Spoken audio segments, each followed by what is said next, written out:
It is absolutely cute that you think you know what I'm going to say about Occult Crescent. 'Cause you don't.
Good evening, ladies and gentlemen. We've got quite a night ahead of us here. Of course, the Donkey Kong Bonanza Direct happened earlier today, as all things seem to happen while I am at work. But that won't stop me. That won't stop me. And some interesting news from Warner Brothers that is going to shake up things quite a bit. We're going to talk about that for a little bit afterwards.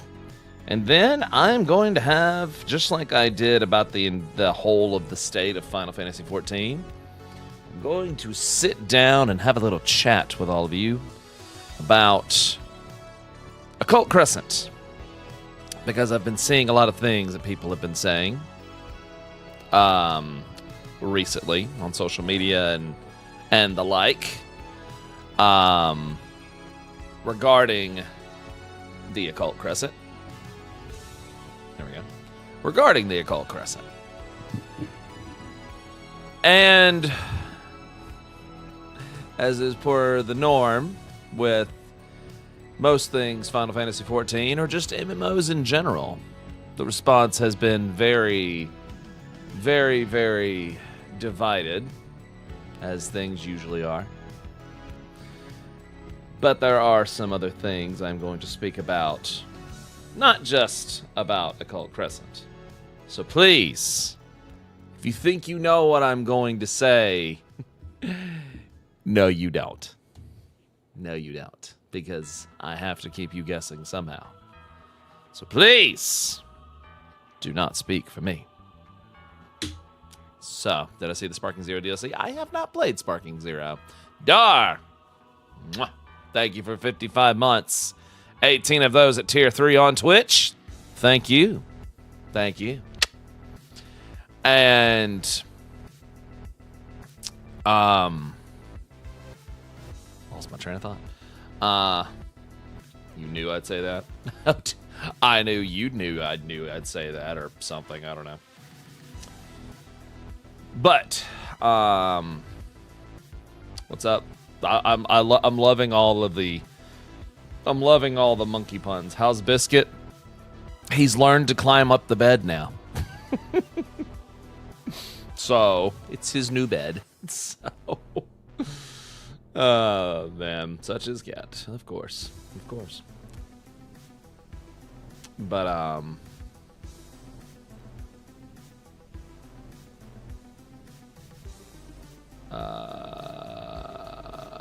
yeah. Gittin's first conquest, the big bed. Oh, he found a way. He always found a way. It's been a good week, though.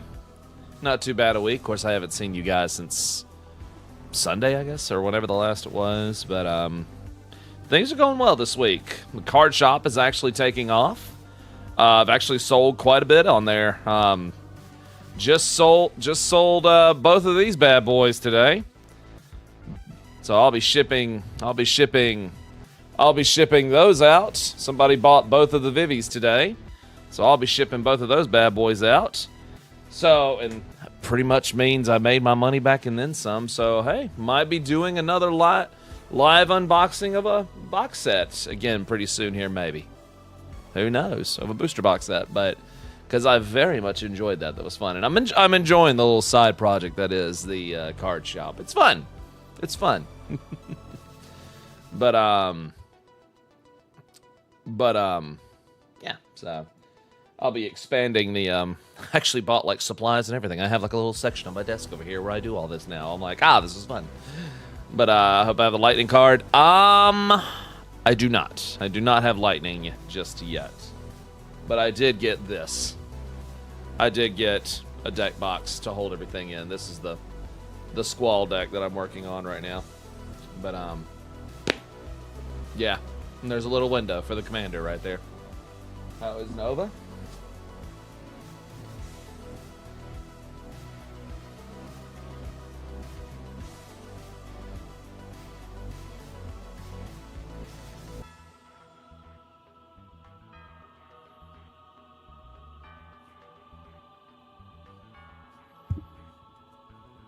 She's doing good.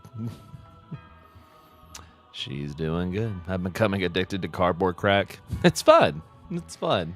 It's a fun little side. It's a fun little side project, you know. It is. Hi. Hi.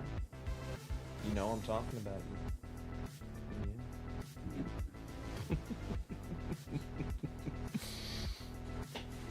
That's her favorite spot. She loves the beanbag. She loves the beanbag. The digital realm of Pokemon TCG. I played TCG Pocket for a little while, and I built the Mewtwo deck on there, and it was fun. And then kind of got tired of it, but it's fun. Plus, I've been wanting to relearn Magic for quite a while now, and it's a fun little side project, you know. I'm not going to go after Pokemon cards by any stretch of the imagination.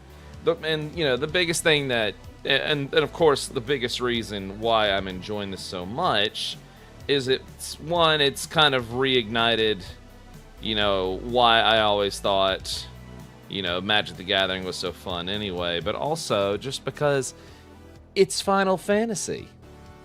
It's Final Fantasy. And I love Final Fantasy, you know? I love Final Fantasy, and I'm not at all showing this card to the camera on purpose just to mess with somebody. Not naming any names, but you know.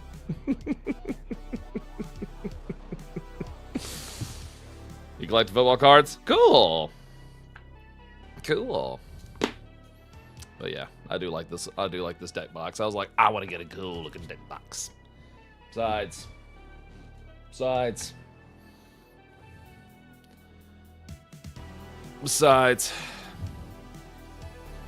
this one's still sitting around too. So this stuff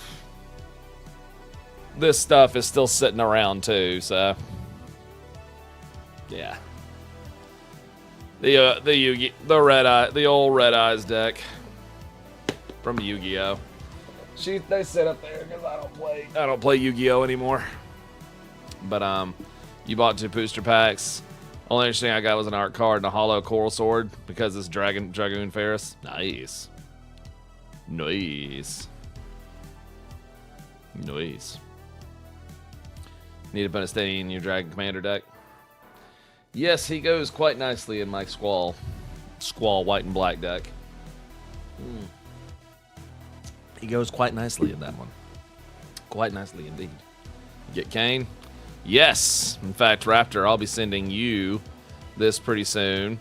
Allie, I need to get your shipping information so I can send you this. And, yeah.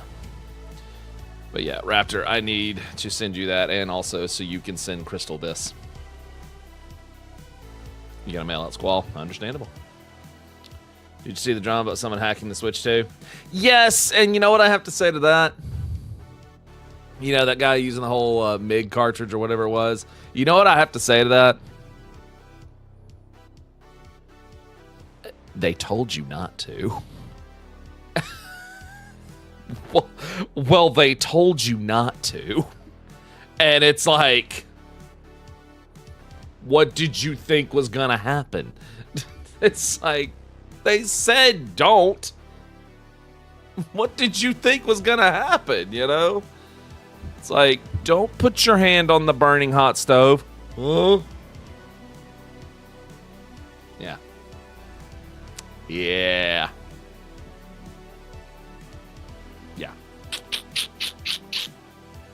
Yeah. So, after I found out, well, he did it for...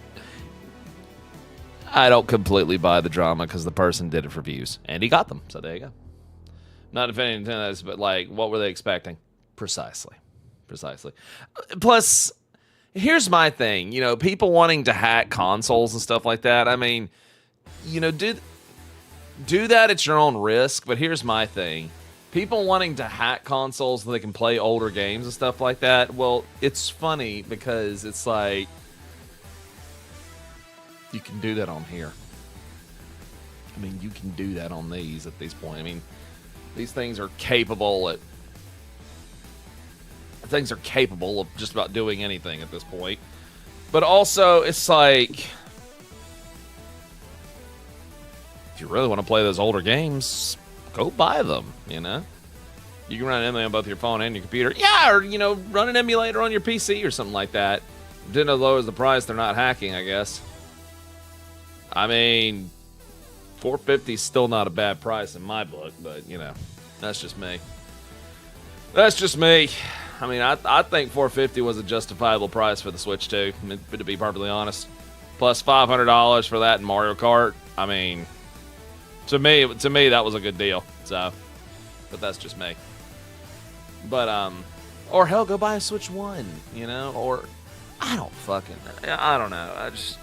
I just know I'm like, I am not going to spend all that money on a console just to hack it and potentially brick the damn thing, you know? You bought the Yestola card off of me? Oh, did you really? Oh, that's funny. Oh, thank you, Lindsay. Thank you.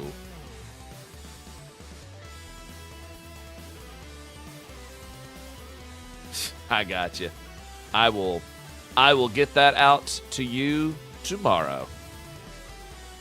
Because here she is, all nice and sealed up in a good thing right there to keep her all nice and clean for you. So, in mint condition. And I will get her sealed up and good to go. Thanks. Here.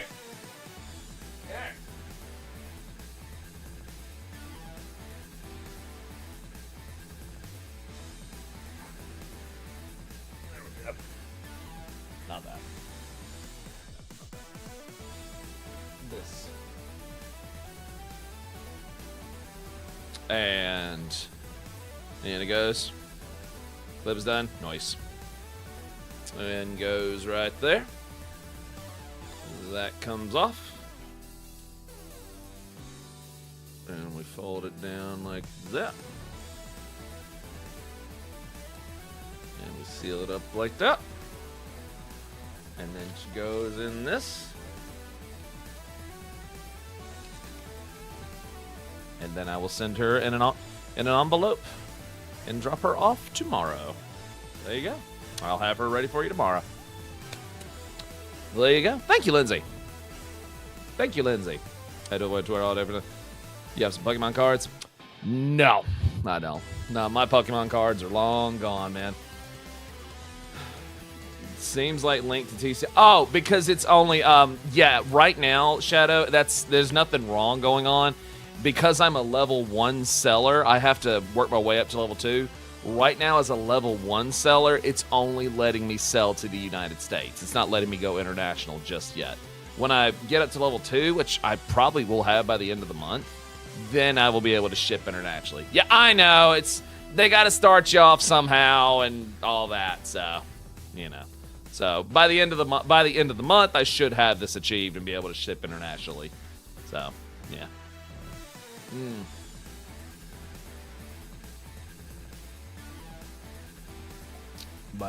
Yeah. But yeah. Now I've been getting back into Magic the Gathering. Been building a Squall deck because I do like to play the game. Making North America first. Oh, I intend to. I'm going to sell where my customer base will be, which is where my viewer base is, which is UK, Canada, which is where a majority of my viewers are from. So, yeah, but I mean, and if things are going pretty smooth here, shoot, we might do another booster box for the month is over. So, did I know GameStop is selling Switch 2 consoles with no staples? Darn. Curses. Damn. Really wanted those staples, man. I was really hoping for some staples. Damn. They all met this. Oh, yeah, it was the best way to own the mistake, was to get some PR out of it. Oh, yeah, it was the best way you could own the mistake. It's like, yeah, you fuck up like that, lean into it. And you know what? That's the kind of stuff I miss from GameStop. That's the kind of stuff they used to do back in the day, you know. They would get real, like, they'd get funny with their PR. So, that's the stuff I miss from GameStop back in the day. Yes, I am aware that 11.2 WoW was announced. In fact, we'll check that out too. Don't say a word.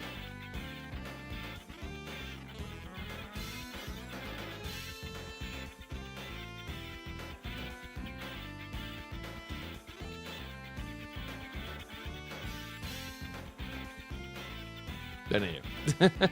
Yeah, we'll check that out tonight as well. Anywho, yes. Soulzone roleplay is theirs and mod Baldur's Gate 3. Yeah. So, yeah. So we got a couple things we are going to do tonight, but we're going to start it off with the Donkey Kong Bonanza. Actually, you know what? Let's warm up into this. Let's warm up into this. First of all, let me get the phones. Let me get the phones on real quick.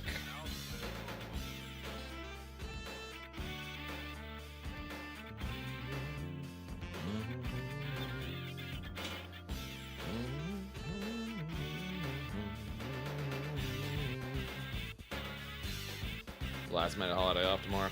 Please.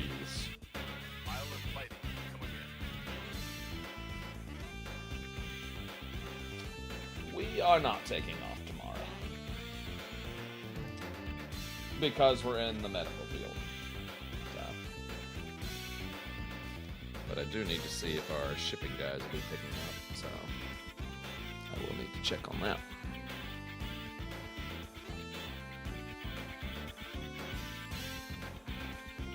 Favorite Sonic OST?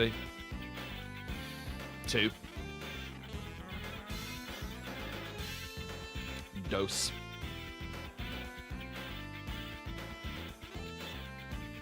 Alright. You would never get into cars, here I am. I know, right? Oh, you bought the Ultima? Nice. Thank you. Thank you so much. Appreciate that. Damn, all right. Well, thank you very much. I appreciate that. Thank you very much. I will also get that sent out tomorrow. Very cool. Thank you. I very much appreciate it. Let's see. I see what you did, Lindsay. I see what you did.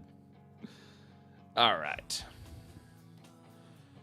Did I ever watch the Xbox Showcase? No, I did not, and I'm not going to at this point just because too much time has passed. And I checked the trailers that they dropped for it, and nothing really caught my eye as far as personal interest is concerned, so not going to worry about it. So, yeah, I know the Invincible fighting game dropped, or trailer dropped, but I'm not into Invincible, so yeah. So we're not gonna worry about it, you know. We're not gonna worry about it. We gonna cruise on and not worry about it, you know. I never could get around to it, so yeah. No big deal. It was kind of meh. The Persona trailer, I'm good. I'm good. I'm good. Don't worry about it. It's all good. Don't worry about it. Don't cry about it. It is what it is. All right. Before we get into anything, let's get a sound check going here. All right. Oh, let's watch something funny first, okay? Y'all want to see something funny? Let's just watch something. Let's just watch something. We're not gonna do the whole thing. Hang on. Let's see. Hold on. Hold up. Let me see if I can just find a. Yeah. Yeah. Hang on. Hang on.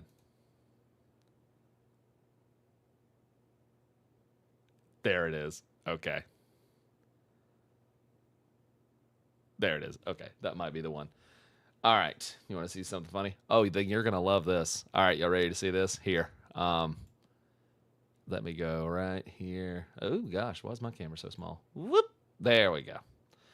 Why is my camera so small? Or would this look better? Yes. So... This idiot. So there's this idiot right here. And something quite hilarious happened with him. Y'all ready to see this shit? Oh, that's fair. Car drives right into me. Misses all of them, but drives directly into me. Okay, hold up. I want you to see something right there. Okay? I want you to see something. Everybody sees that he's in first place, right? Everybody sees this, right? Okay. Hang on to that. Hang on to that. Just hang on to that. I'm not, wait. I wasn't in first. How am I supposed to come back now? The game blatantly cheated. The game blatantly cheated. Oh. What just happened? What? I was driving straight. The game clipped me off the edge and made me fall off the track, even though I was driving straight. The game cheated a million times. What? Hold up. Look at that again. The game blatantly cheated. What just happened? What?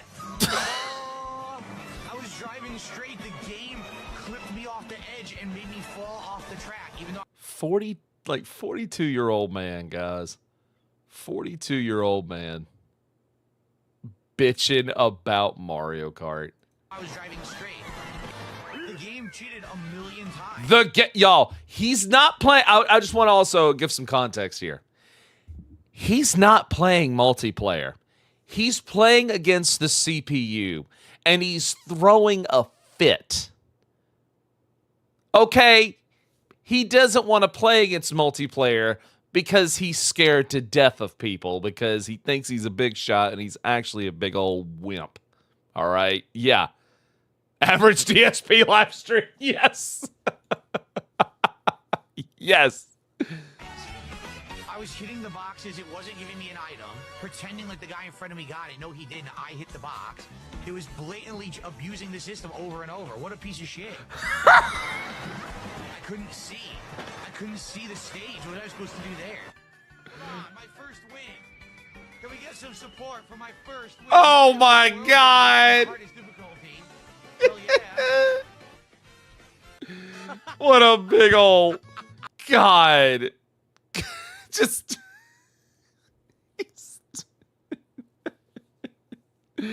I mean, just. And then there's this. Squirt Rocks, thanks for a gifted sub. It sure would be great if other people could support the stream. Listen to this begging. I mean, just. But I don't know what's going on today, quite frankly. Everyone said they wanted the new game. On the new console, I get the new console and the new game. And, Listen to him. we've had... Listen to this entitled little prick bitching that people aren't giving him money. basically incredibly slow support for Americon. I don't know what's going on. Guilt tripping his audience, guys. Talking about it 'cause Guilt tripping. I'm starting to get upset, so I'm just gonna fucking play the game. Seriously. Look at he's just flat out fussing at his audience. Like, holy shit. Like, dude, those are your viewers. They're giving you their time. You're not entitled to their money. Like, holy shit. Yeah, what an entitled brat, man. But the thing is about Phil, he's always been this way. He has always been this way.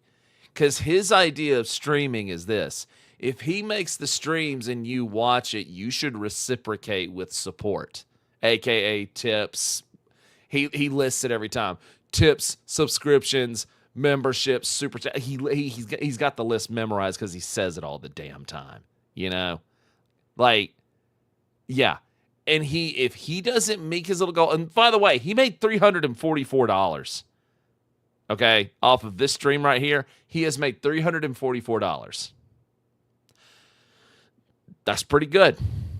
That's pretty good. That's higher than minimum wage, and that was just in one stream. And the thing is, he wants that. He wants $150 per stream. Not per day. He wants $150. And if you don't give it to him, it's your fault because you wanted him to play it. And then you didn't reciprocate with support, so it's your fault. That's insane. That is just insane. It is an insane mentality. Whenever I stand to people to donate to folks like him, very lonely people, you know, very, very lonely people. I know his shit. I've been on the receiving end of him being an entitled shit. Oh, have you really, Faded Sin? Holy shit. It's just sad. It is sad. It is sad. It's pathetic. Grown-ass man. Look at him pouting. He's pouting. This is a 40-plus-year-old man, and he's pouting. Because you didn't give him money for playing Mario Kart. Say nothing. I'm not. Listen to this. Listen to this right here. See, now he's doing this thing where he didn't get his money, so he's just going to stay quiet. He's pouting. He's huffing. Looking at him. He's huffing up. Look at him. He's like a little brat. He's like a little kid that didn't get the candy bar when he went to the grocery store. Look at him. Not even going to fucking say nothing. Not even going to fucking say nothing. I really had enough of the trolls in the chat. I'm just trying to have a good... Of course. It's always the goddamn trolls. And I just want this to be like a warning or a life lesson to everybody. Like, everybody knows that has been on the internet for always. The number one rule of the internet is don't feed the trolls. Never feed the trolls. Because if you feed the trolls and you acknowledge the trolls, they exist. You have given them purpose because all they wanted out of you was acknowledgement. And he says all the time that I don't talk about trolls. I don't talk about them at all. I don't care what they're talking about. He can't keep their name out of their goddamn mouth. He talks more about trolls. He gives more attention to trolls than he does his own wife. Yeah, the guy's married, if you can believe it. Like, goddamn, I don't know who can live with this. But yeah, never, ever. He cultivated his own trolling problem. He did. All he had to do was ignore them. But he couldn't. Because he's a big dog behind that camera. But I guarantee you, he wouldn't have the nuts to talk like this to somebody face to face. At all.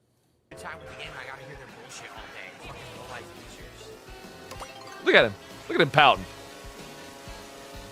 Folding his arms and pouting. Look at him. Squirt rock. Yeah. Big old fucking baby, dude. Big old fucking baby. Big old fucking baby. Holy shit, dude. It's the new old man yells at cloud, baby man yells at donations. Yeah. It's exactly what it is. Exactly what it is, man. It's ridiculous. It's absolutely ridiculous, man. It is. Hang on. How could you not see that? Look at that.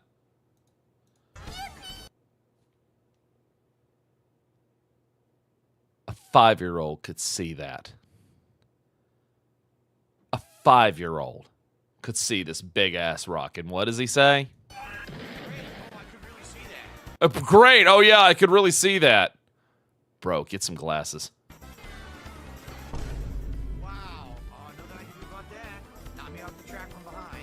Who? What?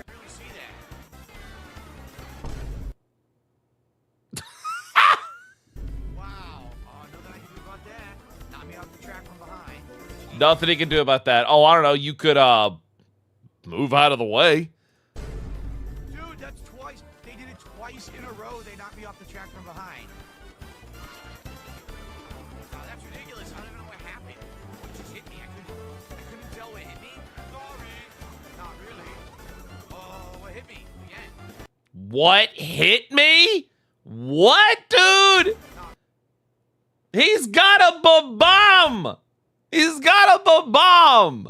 Holy shit, dude. Not really. Oh, what hit me? Again. No idea. Are you blind?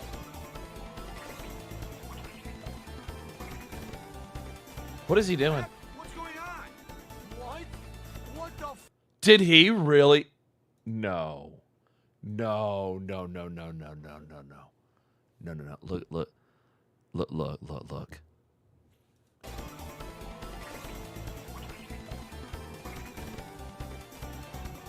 What's going on? What?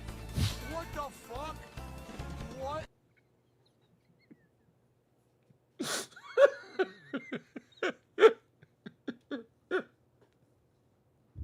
He hops over the thing. There's guardrails right there to let you know. Don't go that way. Proceeds to go that way.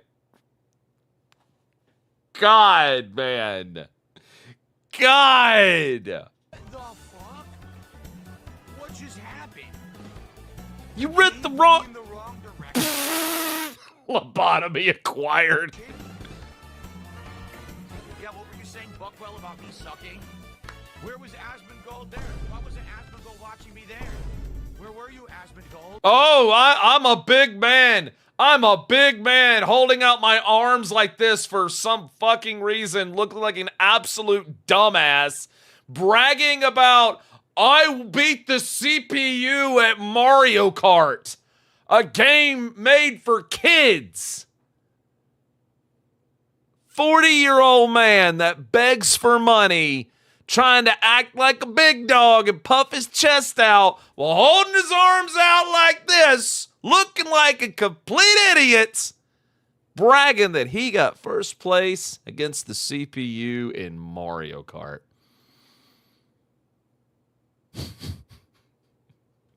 Watch out, we got a badass on our hands here. Oh, tough guy. Woo, big dog. Oh, yeah. Jesus Christ, dude. Making $10, I can beat his sorry ass. I have beaten his sorry ass. I've beaten his sorry ass in Street Fighter 6 a couple of times. It was fucking hilarious. I have beaten his sorry ass. It was hilarious. Ah, you'll love to see it. All right. So, we're going to jump into our next thing here. We have got a new patch. We have got a new patch for World of Warcraft 11.2. The Ghost of Karesh. And there's been a lot of updates and a lot of speculation on where this one is going, because shit's about to get a little voidy in World of Warcraft. Oh, yes.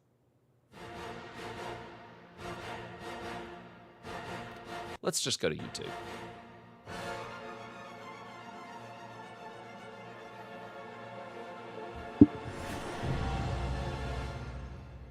All right. Hello everyone and welcome to Wowcast. Today we're going to talk about the next major content update, Ghosts of Karesh. To help us uncover what's in store, I'm joined by two developers who helped bring Karesh to life. Please introduce I promise we will check out Donkey Kong after this. yourselves. I'm Drew D'Souza, and I'm a lead encounter designer. I'm Steph Yoon. I'm an associate lead quest designer, and I was also the point on this content. First things first, what is Karesh and why now? So Karesh isn't a new term to us. You know, way back in Burning Crusade, we first heard about them when we met the Ethereals in Netherstorm. And, you know, they told us tales of Karesh, a beautiful arid homeworld for the Ethereals, until remember. Dimensius the All-Devouring came and consumed their world soul. So we That's helped right. the Ethereals get revenge in Netherstorm, and we thought the matter was finished. And for the first time here in Ghosts of Karesh, we'll be stepping foot on what's remaining of that planet, this Oh, cool. shattered, void-touched land. Oh, because cool. we've heard that evil forces are trying to resurrect Dimensius the All-Devouring, and if that happens, the Ethereals are toast, and then Azeroth will be next. Yeah, that doesn't sound too good for us. So, who's going to help us try to stop Dimensius? You know, with a threat like this, it's all hands on deck. Within the last major content update, Illyria sort of took a step back and undermined. But she'll be here front and center with her old mentor, Locust Walker, as he brings us neat. to his old home planet. And the eager players among us will have already gone through the content in Legacy of Aerithor, where there is a feature called Lore Walking, which gives hints to sort of the content that's coming up here in Ghosts of Karesh. In there, we learned that Venari and the brokers are interested in helping. Not only that, they've brought their entire city, Tazavesh, the Veiled Market, from the Shadowlands and placed it here right in Karesh. So we'll be able to use that Tazavesh was actually one of the cool things from Shadowlands. as a home base. We're going to gather as much help as we can so that we can face Dimensius in the raid Manaforge Omega. I'm excited to see Venari. I know a lot of other people are too. You mentioned the raid. Can you tell us more about that, Drew? Absolutely, there's a lot to talk about. So our raid in Ghosts of Karesh is Manaforge Omega. It's a giant facility that's been built up on the planet to harvest cosmic energy. We're going to be fighting our way in and through it to take on Shadowguard's Ethereals, who are trying to revive Dimensius. While we're in there, we'll face down with an army of Ethereals still being wrapped, the Big creatures Shadow are harvesting Vault silk vibes from, here. and even a mysterious council of demon hunters that have found their way onto Karesh. Ooh. Oh, and of course, it's going to end with a cosmic level battle with Dimensius, who is the biggest Holy boss we've shit. ever made. How big are we talking? Like City of Stormwind sized? Excuse me? Do you have any examples of... Holy shit! One that I think is really cool is actually our intro. Like I mentioned, this That's is a giant, big like, boy! mana intake facility, and we're actually gonna That's come in a through the biggin'! part where they've taken the mana. We're actually going to utilize a artifact cloak we're introducing in Ghosts of Karesh, the Reshi Wraps, to turn ourselves into energy and trick the filtration system. So our first boss encounter is against a warden that's overlooking these pipes, and we're going to need to go in and out of energy forms to survive. I'm excited for my druid to have another Cool. artifact. So let's break down Reshi Wraps. What's the fantasy behind them? We wanted to give the players an upgradable artifact that had a visible component for Going back to Transmog, of cloaks course, for the 'cause third that's time. True endgame of WoW, but didn't interfere with any tier sets. So the Reshi Wraps are an artifact cloak that helps us turn our bodies from corporeal into an energy form. You know, a very powerful person within the campaign helps us gather these ethereal artifacts and coalesces them into the Reshi Wraps. And it turns our bodies into energy form and basically allows us to see the world through the ethereal's eyes. With this, we'll be able to interface with an outdoor activity called phase diving, which allows us to enter untethered space, which is an entirely different way to look at Koresh. It's an overlay that introduces new creatures, new objectives, new world quests. Oh, I you know, love when new they do shit like mechanics. this. And the cool thing about the Reshi Wraps, it sort of interfaces with so much content across Ghosts of Koresh. You can use it in the open world, you can use it in the dungeon, you can use it in the raid, and in delves as well. Seeing the world in the eyes of ethereal sounds really, really cool. You mentioned delves. What is the new delve coming to Ghosts of Koresh? So we have a new delve coming in Ghosts of Koresh, and this is called the Archival Assault. It takes place in the Azure Vaults and Dragon Isles. You might be familiar with that place, but this time it's chock full of ethereals, ethereal pirates, some brokers, and they're plundering the place, and we're going to put a stop to that. Love that with they're our adding upgrade more round. delves. You'll be able to take advantage of your Reshi Wrap to unlock unique challenge gateways. Delves You might has have been boss one of the rushes or best unique things challenge added to rooms WoW. and need the cloak to access them. Additionally, we're doing a little bit of a social feature in here where you'll be able to see your friend's presence. They might be able to leave you messages. You see their ghost running around where they died, maybe. What? Yep. So I can make fun of my friend dying in a certain place. And Got it. speaking of dying, let's talk about our nemesis for this season. Okay. You might be familiar with her. Her name is Nexus Princess Kaiveza. You have unfinished business with her in Erebar. She's got a whole new bag of tricks for you. She's not going to hold back this time, and it's a 1v1 scenario, so buckle up. Oh, That's so fun. exciting. I loved her fight in Nerebar Palace, and so I was always wondering where she vanished off to, because you don't actually defeat her. Let's head back to the outdoor world. What can we do on Koresh? Yeah, there's two major systems. You know, the first one is called ecological Kill a lot of stuff. succession. When we met the ethereals for the first time in Netherstorm, the two things that I noticed were their energy forms and love their really cool Netherstorm. ecodomes, right? Beautiful. These systems that allowed them to create biomes inside that didn't match what was outside. And here, basically, you'll be helping run one. Venari is trying to bring life back to those shredded parts of Koresh. And with that, she needs your help to fill it with animals and creatures that really thrive in the Koresh ecosystem. What this means is that she'll ask you to go back to previous zones, get animals, and experiment and see if they can survive in the Koresh ecosystem, and then release them to create a thriving ecology. Think of it as like a void Jurassic Park, where you're just like trying to make sure that this beautiful place can thrive. WoW has got a zoo simulator. The other feature I want to talk about is phase diving. I already mentioned Stuff it to a little do. bit when I was talking about the Reshi Wraps, but it's basically an overlay across all of Koresh where you get to switch to energy form and enter untethered space to access a whole slew of new content. You can expect to see anything that you'd normally see in the outdoors, you know, treasures, rares, lore objects, all that. But there's also things that are unique specifically to phase diving. One of the features that I can talk about here is called warrants, where you're going to be helping the constable of Tazavesh hunt down notorious monsters. I'm looking forward to also building my own Fun. ecosystem. That sounds so cool. Anything with animals, you got me sold. Earlier we spoke about the new raid. What else is coming to Season 3? Oh, there's a lot to talk about here. So first off, we have a new dungeon coming with Ghosts of Koresh. It's called Okay. Ecodome Eldani. It's very important to the Ethereals. It's a 3-boss dungeon. We're going to be fighting through Devourers, invading one of these places, eating some of the wildlife Steph talked about earlier. That's bad. remember those. We're also going to be fighting off a force of Wastelanders that have taken over this place. We're going to fight our way through and figure out why they want this place. One more note with this dungeon is it'll be immediately available on normal, heroic, and baseline mythic with the update on Ghosts of Koresh. Well, The really okay. cool thing about Hot damn. Maldani too is that the canonical route that the storyline takes place is the campaign, the raid, and then Ecodome Aldani. And that's not a thing that we do often, you know. So I'm really looking forward to seeing how people react to this cadence. So what are the dungeons in the dungeon? So did y'all hear that? The events of the dungeon happen after the events of the raid. 14 does this, and I like that. Cool. Oh yeah, let's dive into that as well. Let's talk about the returning ones first. So we're going to head back to Revendreth and visit our friends, the Venthyr in the Halls of Atonement. The next two, like Steph mentioned, Tazvesh is coming back. So we said, Tazavesh should come back. Of course. That was a mega dungeon when it was first introduced, so we're going to break it in 2 pieces, of course. We're going to have Tazavesh Streets of Wonder, where we're actually fighting through the markets and bazaars I liked and Tazavesh streets Streets of of Wonder. Tazavesh, chasing down Solia. And then we'll have the second half, which is Solia's Gambit, where we're chasing through portals and eventually having our final showdown. Tazavesh will also be returning as a mega dungeon experience in Ghosts of Koresh. Starting with Season 3, you'll be able to play it in hard mode as the baseline mythic difficulty. It'll have increased challenges, hard mode mechanics, and really awesome rewards. I'm looking forward to it. Oh, we also had a community vote for the last 4. What were the winners? Yeah, it was really cool to see what players' favorite dungeons were in the War Within, and the 4 that players chose were Operation Floodgate from Season 2, going back to punch some goblins, Priory of the Sacred Flame, just awesome Hollowfall vibes throughout. And then we're going to round that out with 2 dungeons from Season 1 of The War Within, Arakara, City of Echoes, and the Dawnbreaker. Just a quick note for the Season 1 dungeons, we are going to take a pass, on the visuals, the combat pacing, the cast times, the number of abilities even, to make sure they're aligned with Season 2 dungeons. Okay. Are there any other important notes for players to know about for Season 3?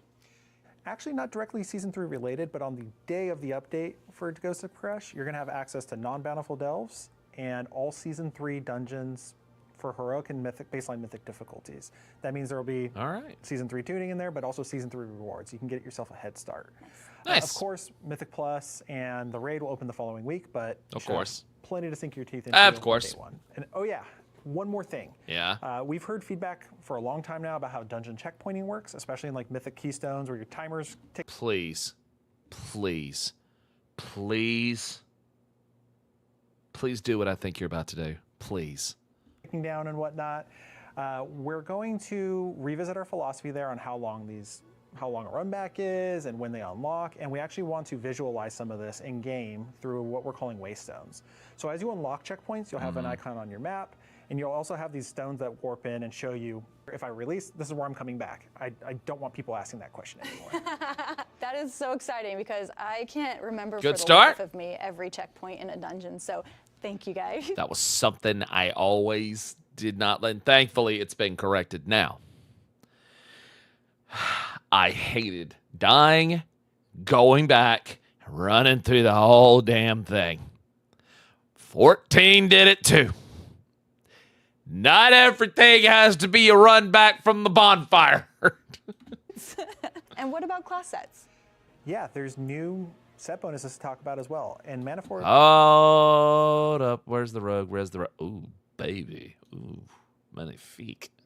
Omega, we're trying something different with the set bonuses. Up until now, they've been focused on your spec or your class. With this update, we're actually going to target your hero talents. So in my case, I play an Arms Warrior, I play Colossus. I'll have bonuses. Oh, it's a good choice. Demolish, but I'll still have spec hooks if I'm like. Demolish damage increased by 20% and crit damage of your abilities is increased by 20. On targets affected by Demolish for 10 seconds based on the number of stacks of Colossal Might. Demolish increases the crit chance of your next 2 Mortal Strikes by 100%. Mortal Strike crit increases your random deep. I like you. A Prot Warrior versus an Arms Warrior to make sure that they're still competitive. We got you on the spec level. I like that they're targeting the hero Oh, that talents. sounds really cool. I like Yeah, that. and I like players that. can look forward to a lot of class updates as well. A lot of talent updates for specs such as Brewmaster Monks and Unholy Death Knights. Now, along with Season 3's PvE content, there's also a new PvP season. There are several PvP talents that are being updated as well. Okay. And for those of us who like outdoor world PvP, there is an entire island called Vanquisher's Wake. I'll be avoiding that. And I'll be there. Yeah. Of course. I'm going to kill you all! Before we wrap up, what are you both most excited good. for in this update? For me, I'd have to say it's Dimensius. That's going to be a cosmic level. I have to encounter. see that boss Planets fight. blowing We've been building up It's to Dimensius. awesome. I have to Huge see that laser one. Beams, you name it. Additionally, I think we have a really awesome dungeon pool this season. I'm excited for players to check out Tazavesh hard mode. I am also really excited about Dimensius. Like such a glow up from the blueberry that he was before. The blueberry, he The thing I'm most was. excited about. He we're in The was. War Within, and The War Within is part of the World Soul Saga, a trilogy of expansions that interweave their story all throughout. And so the campaign and the story within Ghosts of Koresh will matter so much more to the next expansion than it has ever done before. I'm really looking forward to seeing how players go through the campaign and absorb the story. I'm excited for everything you guys have mentioned. That's Ghosts of Koresh, the void-touched major update coming to The War Within. Thank you, Steph and Looks Drew, for very hanging out with promising. me and putting all your hard work into this update. And thank you all for watching. We'll Looks see you in very, Crash. looks very, very promising, I have to say. Looks very promising. And honestly, I really feel like War Within has been a boon for World of Warcraft. Like, Dragonflight started off with some good stuff, but I really feel like War Within has just...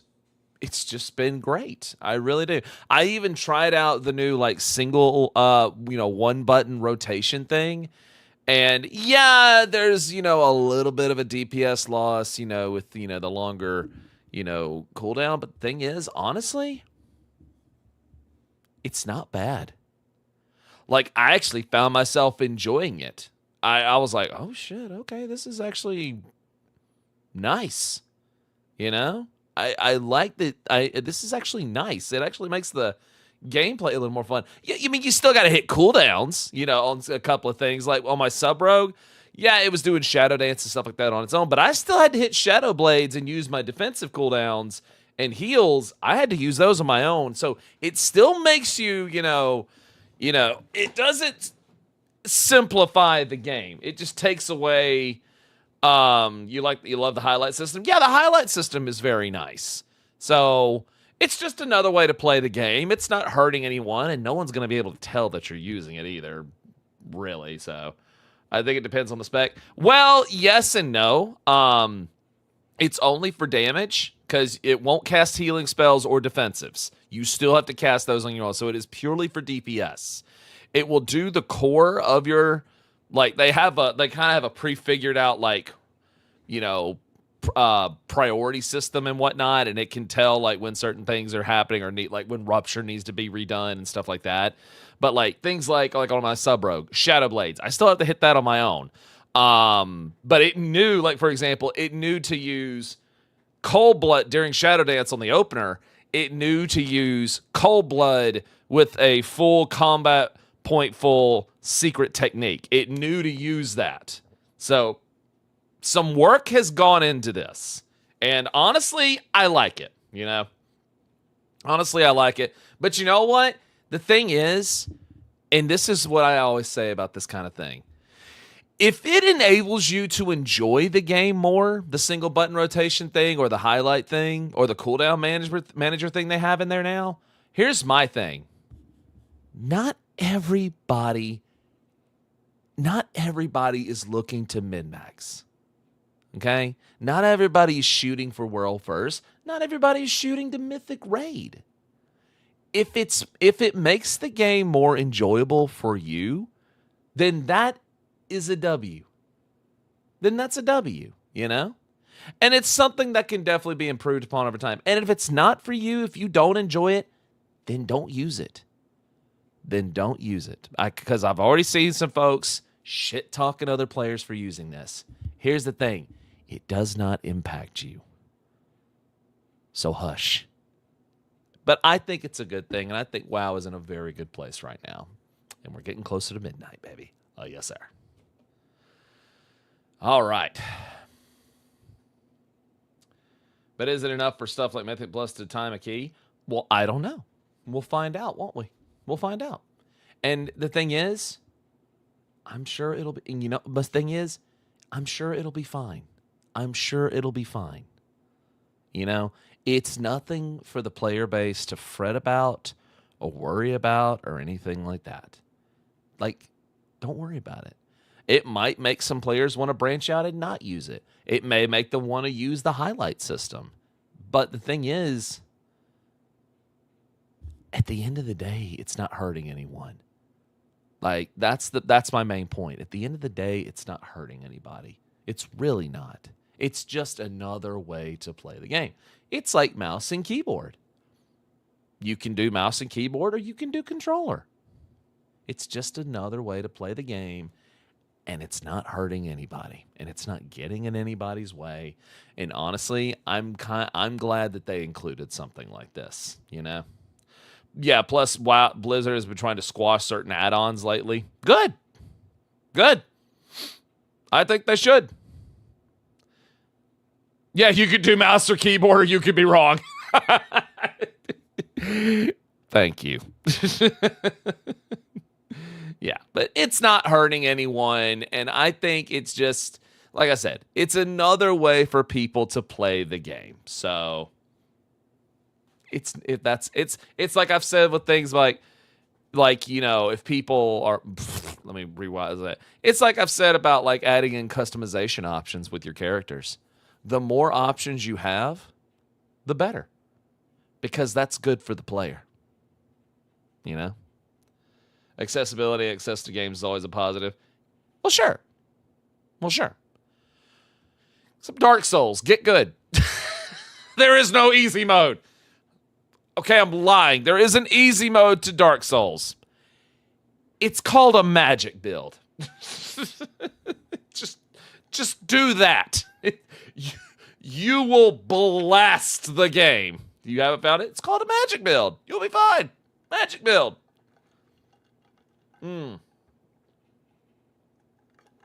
Also, there's actually 2 easy modes to Dark Souls. There's actually 2. A magic build and co-op. That's your easy mode. It's even easier if the person you co-op is also doing a magic build. Yeah, I like the new cooldown manager. Me too. I do too. Yeah. In Dark Souls 2, I play a mage and do co-op. Jolly cooperation. Yes. Of course, I always think the peak way to do any kind of Souls game is through co-op. I love co-op in those games. I love co-op in those games. Yes, I do. Yes, I do. Oh, man. So, yeah, that's it for Ghost of Krescent. So, what we're going to do next is we're going to just briefly mention this. We're just going to briefly mention this just for a little bit here. We're just going to mention this briefly. Okay? So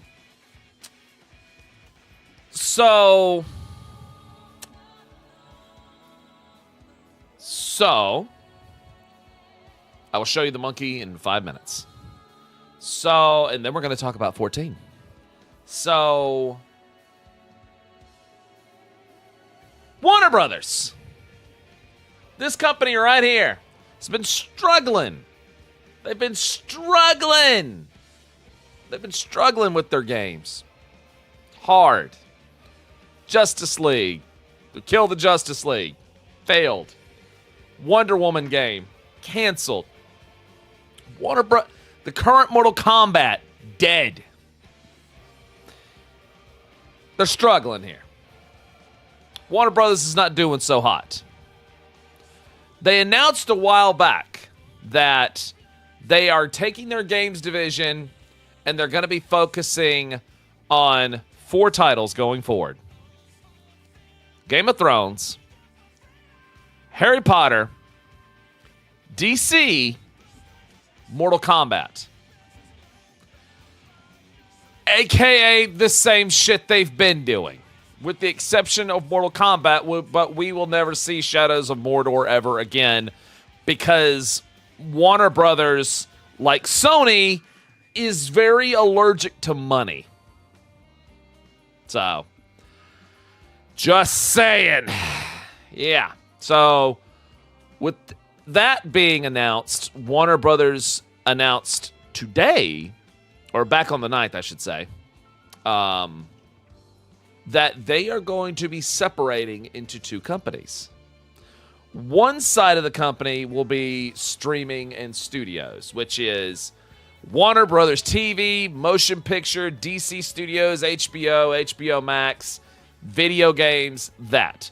The other one will be global networks. So, like CNN, TNT Sports, Discovery. So basically, the whole reason Warner Brothers and Discovery got together in the first place is the reason that they're splitting up. Yeah. Now, why am I bringing this up? Because a very interesting rumor has been springing up. It is rumored that Sony could be interested in purchasing Warner Brothers gaming franchises. This would mean that they are particularly interested in or acquiring the license to publish and or create Harry Potter games from Harry Potter, DC, Game of Thrones, and Mortal Kombat.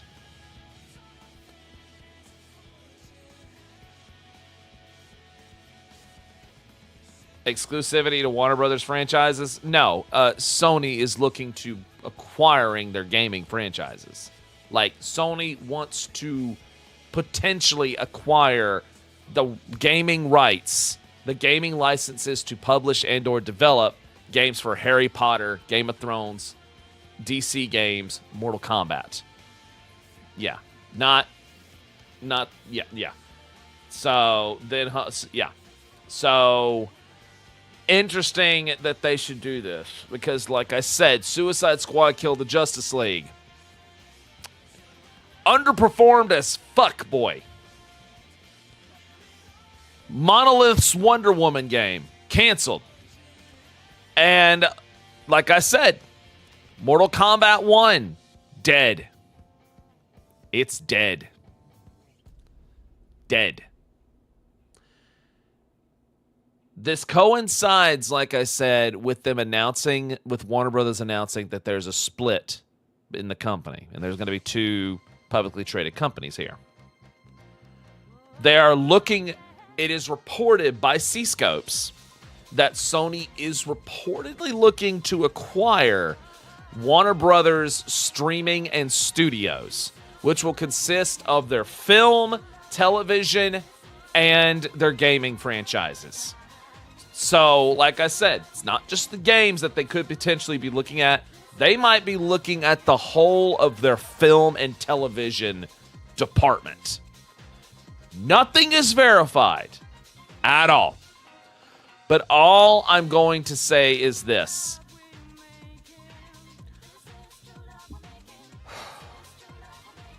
At the rate Sony is doing things right now with such a idiotic focus on live service, I personally do not think this is a good thing. The only thing I would potentially see some good out of is maybe them acquiring Rocksteady, so maybe they could refocus their efforts on the Batman franchise, or maybe get a decent Superman game or something like that. I also really wouldn't be heartbroken if Sony acquired, say, Mortal Kombat, because Warner Brothers has not been very good to MK in a lot of ways. Not in recent years. Like, in a lot of ways, Mortal Kombat really peaked at MKX. And then Mortal Kombat 11 happened, and it was good, but it was not as highly received as MKX. And Mortal Kombat 1, a fighting system nobody likes. A convoluted story, even though with some cool new twists on characters. But support for that game is officially dead. And so, yeah. Warner Brothers has been the problem in most of their failures. Well, of course. Of course. But I don't know if this should be a thing that Sony should be in charge of. But as I said, it's too early to determine if this is true or not. This is just a rumor. This is just a rumor. And since I do have to say, Microsoft has been adding new publishers and franchises to their brand, this could give Sony a leg up to catch up to them. Because Microsoft's been making some moves. They have. They absolutely have. So, who knows? Who knows? On an unrelated note, but a similarly related note, the rumor in the mill going around now is that Stellar Blade might be getting ported to Switch 2. Again, just a rumor. But it really is showing it really is showing what this little bad boy is capable of. And you can quote me on this. Black Ops 7 will be on Switch 2. I promise you that. So, interesting. And I think a potentially cool thing, you know? Well, it did just get a PC port. It sure did. The biggest thing Sony honestly needs to do at this point, here is really what I think Sony should do. Because Microsoft has already started doing this. I used to be very vehemently against this because I always said exclusives sell the console. But when it comes to Sony and Microsoft, that is not the case anymore. That is not the case anymore. It is not. If Nintendo wants to do some rated M games, why not? Why the hell not? Nintendo has hentai games on their shop. So, this perception of Nintendo doing, you know, mature rated games, hold on. Just hold on. Just hold on. Just hold, yeah, ecchi, yeah. You did not know that? Oh, just hang on. I'm gonna type it in right here. You're catching me live saying this right here. Hentai. Wow, I didn't even finish typing the word and it appeared. Holy shit. Yeah, hentai. Let's see. Holy shit.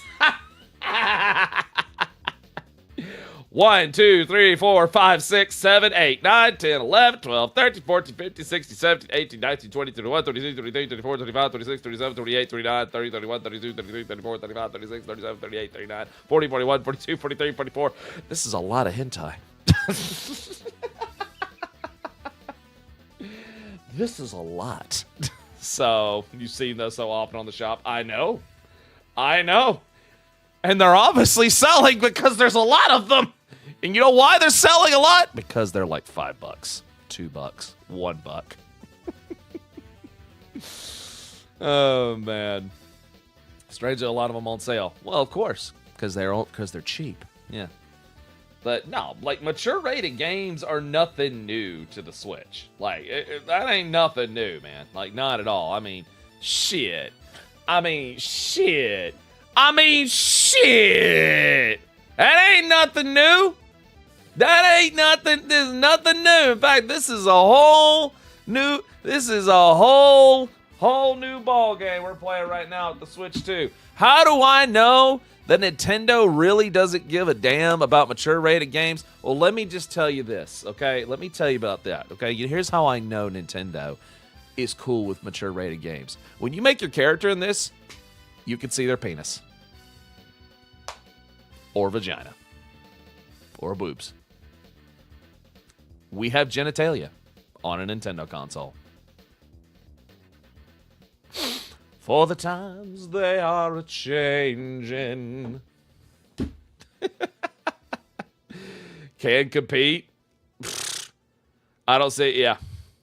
First mission. If you don't have censorship on, you're literally carrying a naked woman. Yep.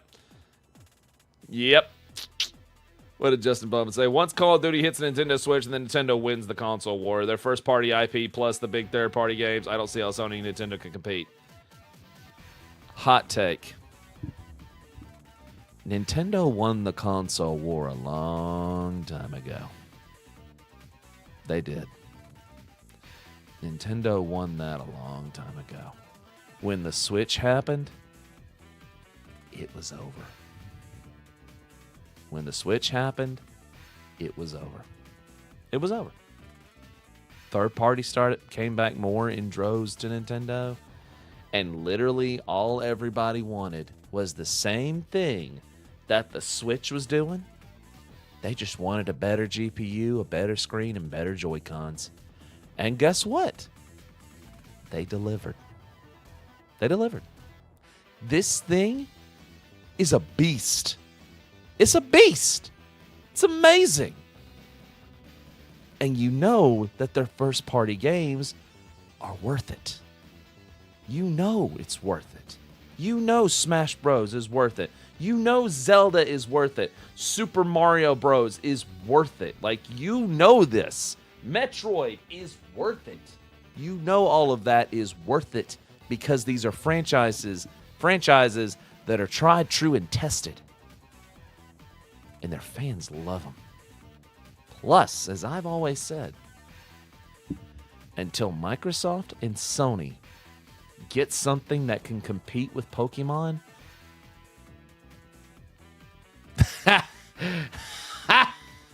it ain't happening, man. It ain't happening. Also, fuck Ubi shit. Witcher 3 with cross saves is worth it. It is. It is. Plus, Witcher 3 is getting an update pretty soon here. Everyone wants a Nintendo for something released on it. Even hardcore PlayStation and Xbox players. Not even cares about something on PlayStation or Xbox. This is true. This is very true. This is very true. I don't regret giving my Switch to. Shoot me neither. Shoot me neither. And now, ladies and gentlemen, for the moment you've all been waiting for. Thank you for waiting.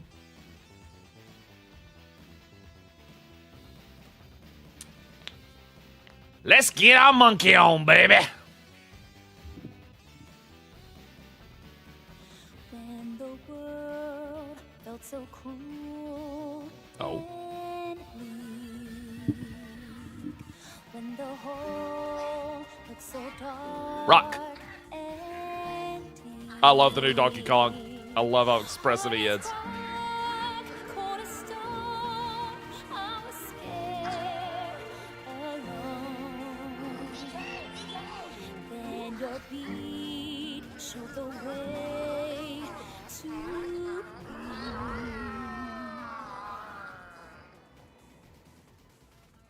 Okay.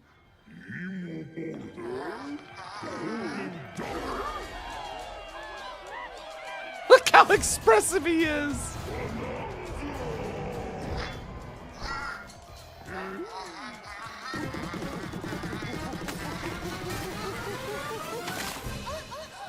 Pauline! Golden Bananas. Holy Discovery of the shit. century, made right here on Ingot Isle. This is excellent news for number Look at one that. banana fan, Donkey Kong. Mario's OG girlfriend. Just as he's about to enjoy the notable bananas, a sudden tempest sends him deep down underground. As his adventure begins, DK teams up with Odd Rock, but It's not Odd Rock.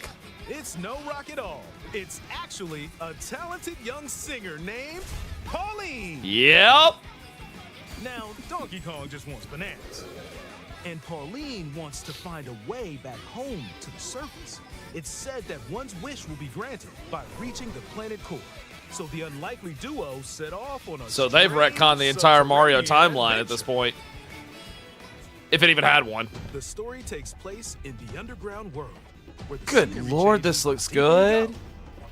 Some layers are so spectacular that it's hard to believe you're underground. DK can run, Look how good that looks. jump, and climb through each environment. Using his incredible physical prowess, you can freely move in any direction. But that's not all. Holy shit. Almost anything in your path, you can smash, Okay, they weren't kidding about this. and bash. Holy shit. You can even do They weren't this to a kidding. massive rock formation. You know, if you want. As you barrel through obstacles in your That path, is so you'll also freaking cool, collect dude. Golden bananas known as Banandium gems. Yeah. More on those later. Let's take a look at some of the things this Kong. I love the appearance of Donkey Kong because it's like a callback to the classic look before Rare. I like that. The ground, and most things you can get your hands on with incredible force. Destruction can lead to discoveries, so set off a chain reaction and see what happens. Oh, I'm getting this. You sold me. Dive punch. You sold me. Unleash a powerful punch directly downward. How deep you punch into the ground depends on the strength of the terrain. You sold me. Roll forward. Oh, of course we gotta have the roll. High speed and send lighter objects soaring. Combine this with punches and jumps to really mix things up. hand slap. Make Nice. some noise to collect scattered items.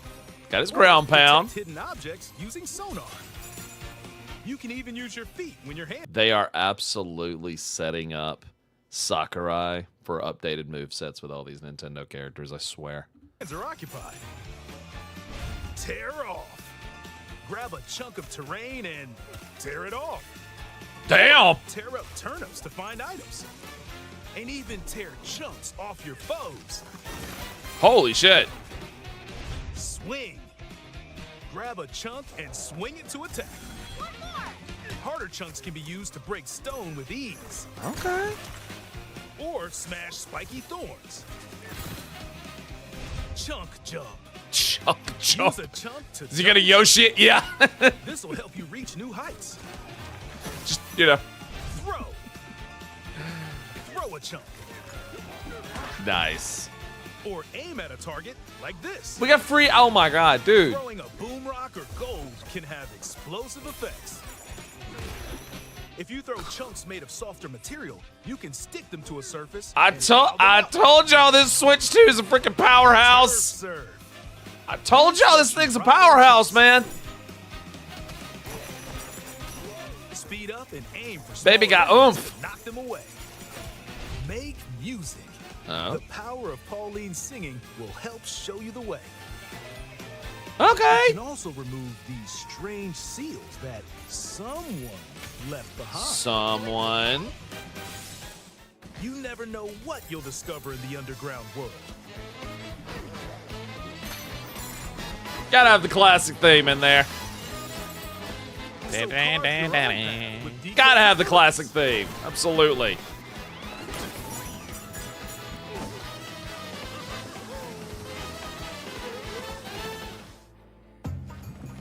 The many layers of the underground world are host to a variety of inhabitants. Some are Good lord. mysterious and aren't too bothered by DK's destructive tendencies. It looks Ramby like and Cranky Kong his Cranky. companion Ramby are also venturing through the layers of the world. Then there are the giant elders who call That's the a underground big world one. home. They're said to possess ancient Bonanza powers. Okay. By learning their Bonanza powers, Pauline's singing got voice can do acting in this, something yo. special. She can make Donkey Kong transform He went Super Saiyan 4. What the shit? with incredible destructive power. Even harder Good lord. is no What did I say? They're setting Sakurai up for new Smash Bros. Stuff. Powerful Kong Bonanza. Plus, DK can transform into a zebra. Oh my god. Speedy as he is striped. He can even breeze over water or crumbling pathways. That's the swift Zebra Bonanza. It's a little bit of nightmare He fuel can there. also turn into an ostrich. A flying ostrich. So freaking Looney Tunes. I love it. Soar through the sky. It's so Looney Tunes. I love it. You can use updrafts to gain more air. Then drop egg bombs from great Okay, heights to sink y'all, if you were enemies. looking for a reason to get a Switch 2, here it is. It's Ostrich Bonanza. Shoot. We might have a gaming year on our hands here. Transformations don't last Or at least a forever. candidate for it. You can transform again by collecting gold to build up your Bananergy. Bananergy. God. Bananergy. You're not limited to when or where you transform, and you can swap All between right. transformations. So get creative Okay. and use them as you adventure to the planet core. I love it. Standing in our hero's way is the Void Company, the Okay. mightiest mining operation both above ground and below. Grumpy Kong works to create gigantic corporate soldiers. Poppy Kong So Elon Musk. is responsible for subterranean info gathering, while Void Kong is in charge of the whole company. This nefarious crew is responsible for the banana-stealing maelstrom on Ingot Isle, and they're heading straight down to the planet core. Oh. More? But no! I'm going with DK, so you just stay away! Void Code blocked off all the routes to the lower layers, so no one could reach them. DK and his pals will come face to face with the enemies guarding these routes. So use all the power at your disposal to take on a Holy host shit. of powerful foes. You really can't just rip them apart. I love it. By defeating them, You get big banana. giant sinkholes will open, clearing a path to the lower layers of the underground world. Dude, this looks so freaking fun. Found throughout the underground world are golden bananas called Like, Bananza very gems. Banjo-Kazooie vibes. I love it. They're not always visible though. Sometimes they're buried Ooh, in yeah. the walls, the ground, Donkey Kong and Country, other baby. places. There are a whole bunch to find. Banana. You can also obtain these gems by completing challenges in the ruins found throughout your adventure. Let's do this! Challenges include time-limited battles. Hell yeah. Dude, you're gonna have so much to do in this? Holy shit. Courses where you'll need clever solutions. Side-scrolling stages. Yo! And more. Dude! Okay! You sold me again! To find the Banandium gems. I love it, dude. There are plenty of ruins to discover, so We give still it a get some try. old school 2D. I love it. Love it. I love that we get old school side scroll too, man. Y'all, we might have a Game of the Year contender on our hands with this one. I saw the old Donkey Kong, but that's so damn funny. As you collect Banandium gems, you'll gain skill points. These can be used to increase stats such as your max health or the destructive deep is power this of your game? punches. Power up Donkey Kong to match your playstyle. For example, if you strengthen your sonar, you'll be able to detect treasure from further away, which could lead to new discoveries. Or use skill points to learn new skills. Holy shit! There are all sorts of items to find as you explore. They going ape shit with Chips this. Are shaped like slices of banana. And they can be traded for Banandium gems at the chip exchange. These gold nuggets are, unsurprisingly, called gold. Oh, well, You can exchange thank God. gold for useful items at the stuff shop. There are fossils too. You can trade these for different You will not be fashions at bored. local style You shops. will not be bored. Just open the closet and customize the perfect fits for Donkey Kong and Pauline. See, Or even change up your fur color. No look is too much for Donkey Kong. Naked. Or too little. Almost every article of clothing comes with its own benefits. Holy So shit. Mix and match your look to suit the let's situation. just say, like, Mario Odyssey was starting to do stuff like this. And they're just taking it a step further. If you Holy find shit, a dude. treasure chest buried in the ground, crack it open, and you might receive a treasure map showing the location of Banandium gems. or Yeah, you will not be bored in Their this. locations will be marked. You on will the map. not. Pretty helpful for finding collectibles. You can also see which fossils and Banandium You gems will have collected, plenty to do. making it easy to see how close you are to completion. There's plenty more to do in the underground world when not adventuring. Need a rest? Carve out a space and enjoy a getaway where you can recover in bed. And enjoy listening to tunes with the music player. You might even find new discs when defeating enemies. This is so N64 in its design with all this extra stuff that they're throwing in here, you know, like finding music, costumes, stuff like that. This is so N64 in design, and I love it. You know what I When mean. it comes to moving between layers, subterranean eels have your back. These elevators will help you easily move between layers Gotta have the rap. visited at any time. And if you get lost, no need to worry. You can always teleport within the layer you're currently Teleport. Over there?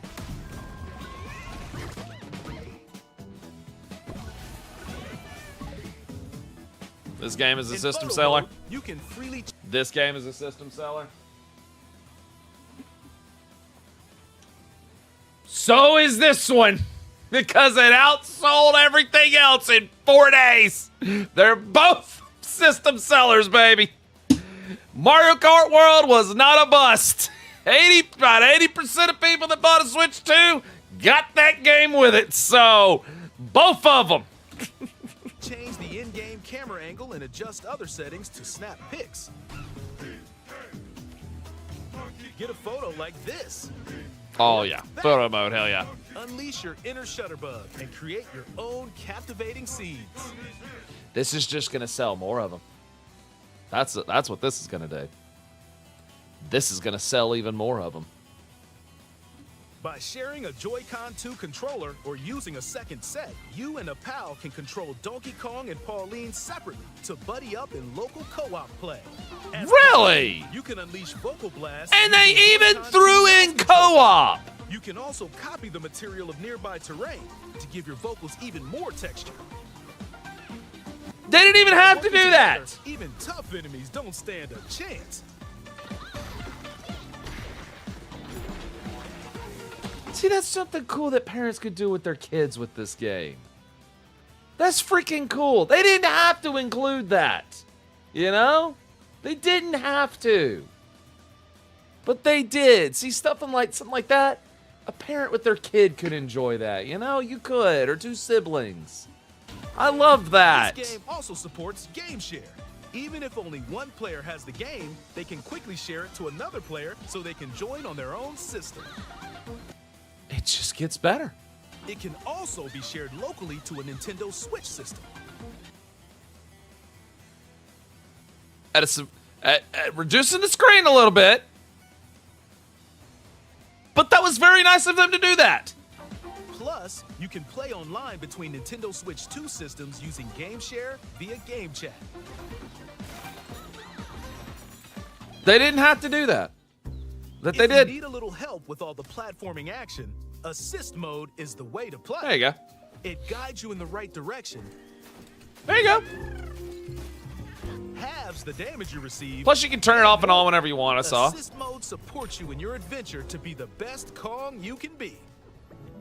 Outside of the main game, there's a mode where you can carve stone using mouse controls called DK Artist. Huh? Rotate. Again, they didn't have to do this. But they did. We might have Game of the Year on our hands here. Holy shit. To paint.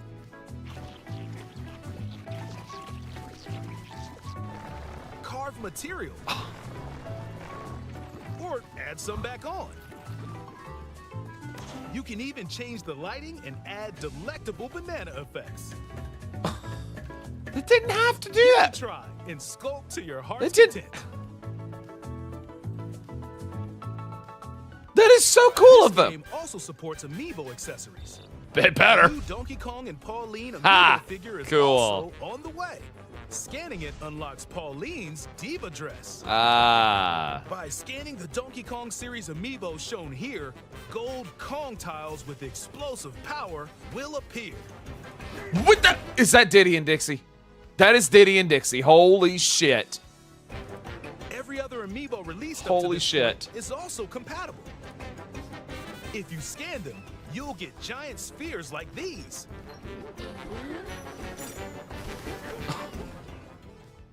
They're doing everything with this. Holy shit. CK, I love to sing more than anything. I have this dream. Maybe if we get to the surface, you and me, we can make it more than a dream.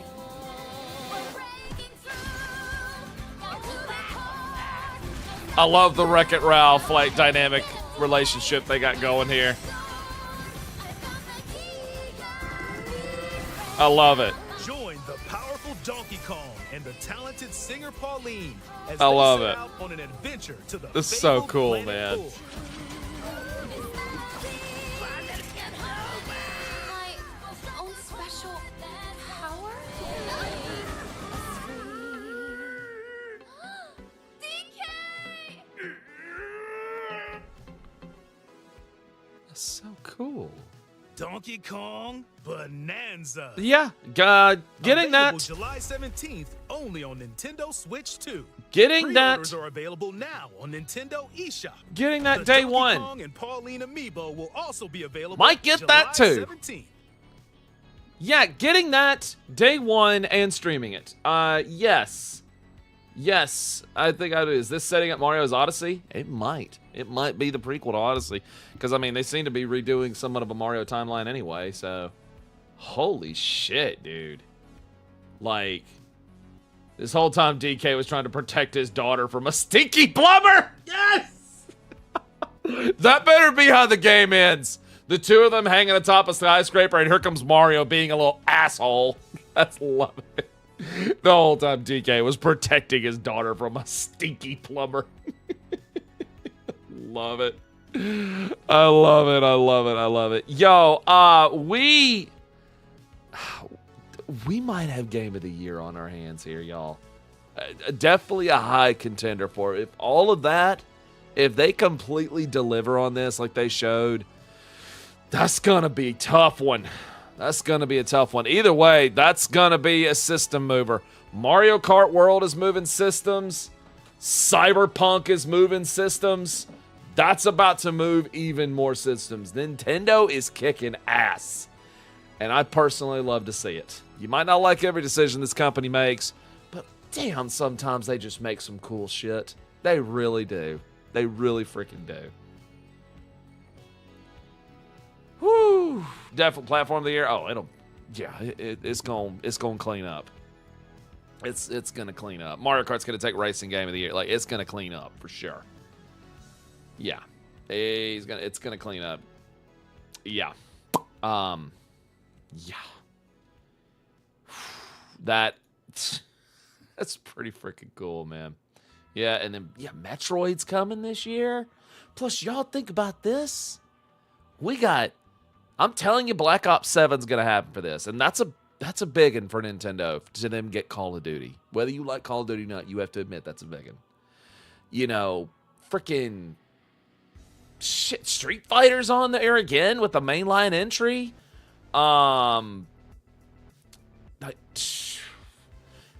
7 Remake is coming to this, and you know Rebirth will be after. I'm calling it now. 16 will be on Switch 2. I'm telling you right now, Final Fantasy 16 will be on the Switch 2. And you can mark my words. Yeah, Tactics, and you can mark my words. Mark my words. Mark my words. 14 will be on this. It will. Mark my words. 14 will be on this. It will. It can handle it. The specs that it has, it can handle it. It can. You know how I also know that it's going to happen? This game right here has mouse and keyboard support, which means you can plug a mouse and a keyboard up to your Switch 2 dock. I'm telling you, 14 is going to happen on the Switch 2. It's going to happen. It's going to happen. It's going to happen. 7 Remake is coming.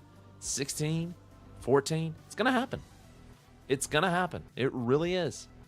14 on Switch 2 and the OG Switch. OG Switch cannot handle 14, Dragon to Wolves. Put that to rest right now. 14. OG Switch cannot handle 14. Okay? That thing will explode.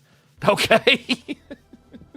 The OG Switch will explode if you put 14 on that, okay? That's not going to happen, my man. It's not. Switch 2, you know? No, it can't handle 14. And you know what? I'm going to take it even a step further with my predictions here. I'm going to take it a step further, ladies and gentlemen. I am. I'm going to take this a step further. Okay? Do you know what I'm about to say? I'm about to make some very bold things to say here, okay? I am. I'm about to say something extremely bold.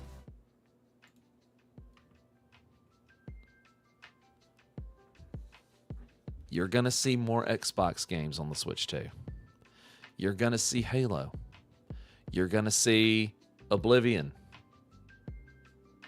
You are also going to see, I'm telling you right now, it's going to happen. I'm telling you right now, it's going to happen. The setup for it is coming. The setup for it is coming. The setup for it is coming. World of Warcraft might be on Switch too. I'm telling you, the setup to get WoW on a console is coming. I'm telling you it's coming. Gears of War on PS5, I'm telling you, Gears of War is going to be on the Switch too. If they port WoW to Xbox, it's coming to Switch too. The setup is there. WoW already has controller support built in. The single button rotation thing just made it even simpler. You're going to freak if Devil May Cry games makes it to Switch too. Devil May Cry 1 through 3 is already on Switch. Don't be shocked if 4 and 5 happen. Don't be shocked if 4 and 5 happen. Yeah, Doom Dark Ages will happen on Switch. On Switch too. It will happen. It will happen. It will. Cry if DMC does happen, yes. Game Wild's game engine's designer on PC can be ported to a console that's challenge Blizz needs to tackle. Of course it can. Of course it can. Of course it can. Because that's a big thing that Xbox is shifting back towards. Xbox is shifting back towards leaning back into their Windows roots. That's why they're doing the Ally X. Or the Rogue Ally. They want their product on more platforms. Because if they have more product on more platforms, that means more money. And again, I used to be very heavily entrenched in the exclusivity only market with some third party. But at this point, Xbox games, I mean, they're going to make another Xbox console. They've already confirmed. It's going to happen. But here's my thing, and here's how I think exclusives with as far as PlayStation and Xbox are concerned. Here is how I think they should be handled from now on. Go ahead and have your time window exclusive. That's fine. Go ahead and do that because you want to move your hardware, you know? You want to move your hardware. And then after a certain amount of time, put it on the other stuff. Because you want that exclusivity to a degree to move your hardware. You want to give people a reason to buy your hardware because we need consoles in the gaming market. I have seen people saying they need to stop doing consoles. No. Not everybody can afford a $1,300, $2,000 PC. And I know people have said like, we'll just buy a $500 one. I'm sorry, a $500 PC, you're going to struggle here and there. You're going to struggle with the higher end stuff. And the thing is, games nowadays are pushing it more and more and more with what they can pull off. They are. They're pushing it. They're pushing it hard. You know, a couple years ago, $500 PC, yeah. You know, you can still play at 1080p with that, but even then, you're pushing it. You're pushing it hard there, you know. CPU bottleneck and GPU bottleneck. Yeah, it will happen. It will happen. That's going to happen. And in terms of space, $500 could fit one game. Yeah. And even then, any PC gamer can tell you a PC is a heavy investment. It isn't. It's not just a one and done. A PC is an investment. It's like buying a car. Almost in a lot of ways. You got to take care of that thing. You got to upgrade that thing. You can't it won't just sit on there. But see, I got the Super Nintendo back in the 90s. Nothing changed about that Super Nintendo. It still does the same thing that it was designed to do. And consoles are a cheaper alternative for the vast majority. And the vast majority of people will buy consoles over PC simply on the fact of cost. $500 versus $1,200. You tell me. Like, that, that math explains itself. It does. That math very much explains itself. It's rhetorical, It is. It's very rhetorical. I don't even have to explain why people do that. Oh yeah. Had to spend $1,200 just to get a refurbished PC. Yeah, exactly. How here costs you over $2,000? Yeah. And if a game has issues on console, a hotfix can have been in the past that we didn't have that luxury. Precisely. There are huge advantages to PC gaming. I love PC gaming. I am exclusively a PC gamer and Nintendo. Those are my preferences. And I have said for a couple of years now that is the best way to go. PC, Nintendo. Because Nintendo, and I know I said something about exclusivity, but Nintendo's IPs make this worth it. That makes it worth it. It really does. And see, it makes it worth it because they're only going to be on there. And Nintendo knows that their IPs are worth it because that's where majority of their TLC goes into, is to making those first-party games worth it. And now that they have a better GPU in this, they have even more of a higher ceiling to work with this bad boy, But PlayStation games, they wind up on PC inevitably, sometimes at the same time. Xbox games, they're trying to get it on as many platforms as possible. Square Enix, they finally pulled their head out of this and stopped doing this exclusive crap. Because Final Fantasy is a franchise that should be on as many platforms as possible. It should. Pixel Remaster, the classics, 1 through 10, 12, like Tactics, 14, 16, it should be on as many platforms as possible. 16 is going to be on Xbox. It's already on PC. So there you go. Or it is on Xbox. I'm sorry, 16 is on Xbox now. So PS said he wanted 16 on platforms. He did PC after PS5, now Series X, now Switch 2. Oh, I'm telling you right now, it's coming to Switch 2. It's coming. It is coming. It is coming to the Switch 2. It will happen. The Switch 2 can handle 16. The Switch 2 can handle 16. It can. If a Switch 2 can handle Cyberpunk, and a Switch 2 can handle Street Fighter 6, the RE engine, it can handle it. It can handle it. Remake in winter for Switch. Yeah. Later on. And I'm telling you right now, the Switch 2 is going to get rebirth. The Switch 2 will get rebirth. It's going to happen. Like, the sky is the limit now for the Switch 2. But like I said, that's the point of console gaming. Affordability. Now, why am I playing this Final Fantasy stuff in the background? Because we got to talk about Occult Crescent. Now, whatever you think I'm about to say, I want you to hear me out. All right? I want you to hear me out. The only reason I'm bringing this up is because of what I've been seeing on social media as far as people talking about it. Now, I am not talking about is the content good? I'm not talking about that because that is subjective, okay? It is. I cannot tell you the content is good. I cannot convince you content is good based off of my experience with it because your experience may be entirely different. You may not like it. On something I may not like, you may like. Again, the content itself is subjective as far as is it good? That it is entirely subjective. What I am mostly referring to is not, is the content good?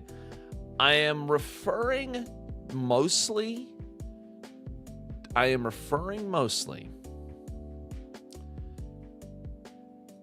to the fan base and their perception and their reaction to things.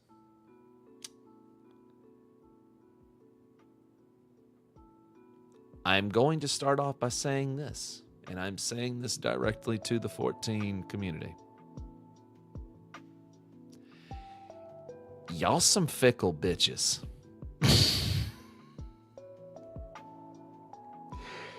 Y'all are very fickle. Not all of you, but a good chunk of you are very, very fickle. And I say this because you've been this way since ARR. You hated 14 players. Listen to me. You hated Atma. 14 players as a whole, pretty much, in A Realm Reborn, hated Atma. They hated it. They did not like it. They were not fans of that. But they did it. And you know why you did it? Mostly because it was all you had. But you did it because you wanted it. You did it because you wanted it. You did. But let me ask you something. At the end of that Atma grind, when you got that weapon, and I'm talking strictly in A Realm Reborn, when you got that Atma weapon, was it worth it? Was it worth it?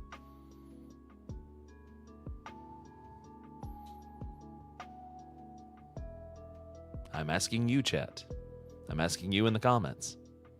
Was it worth it?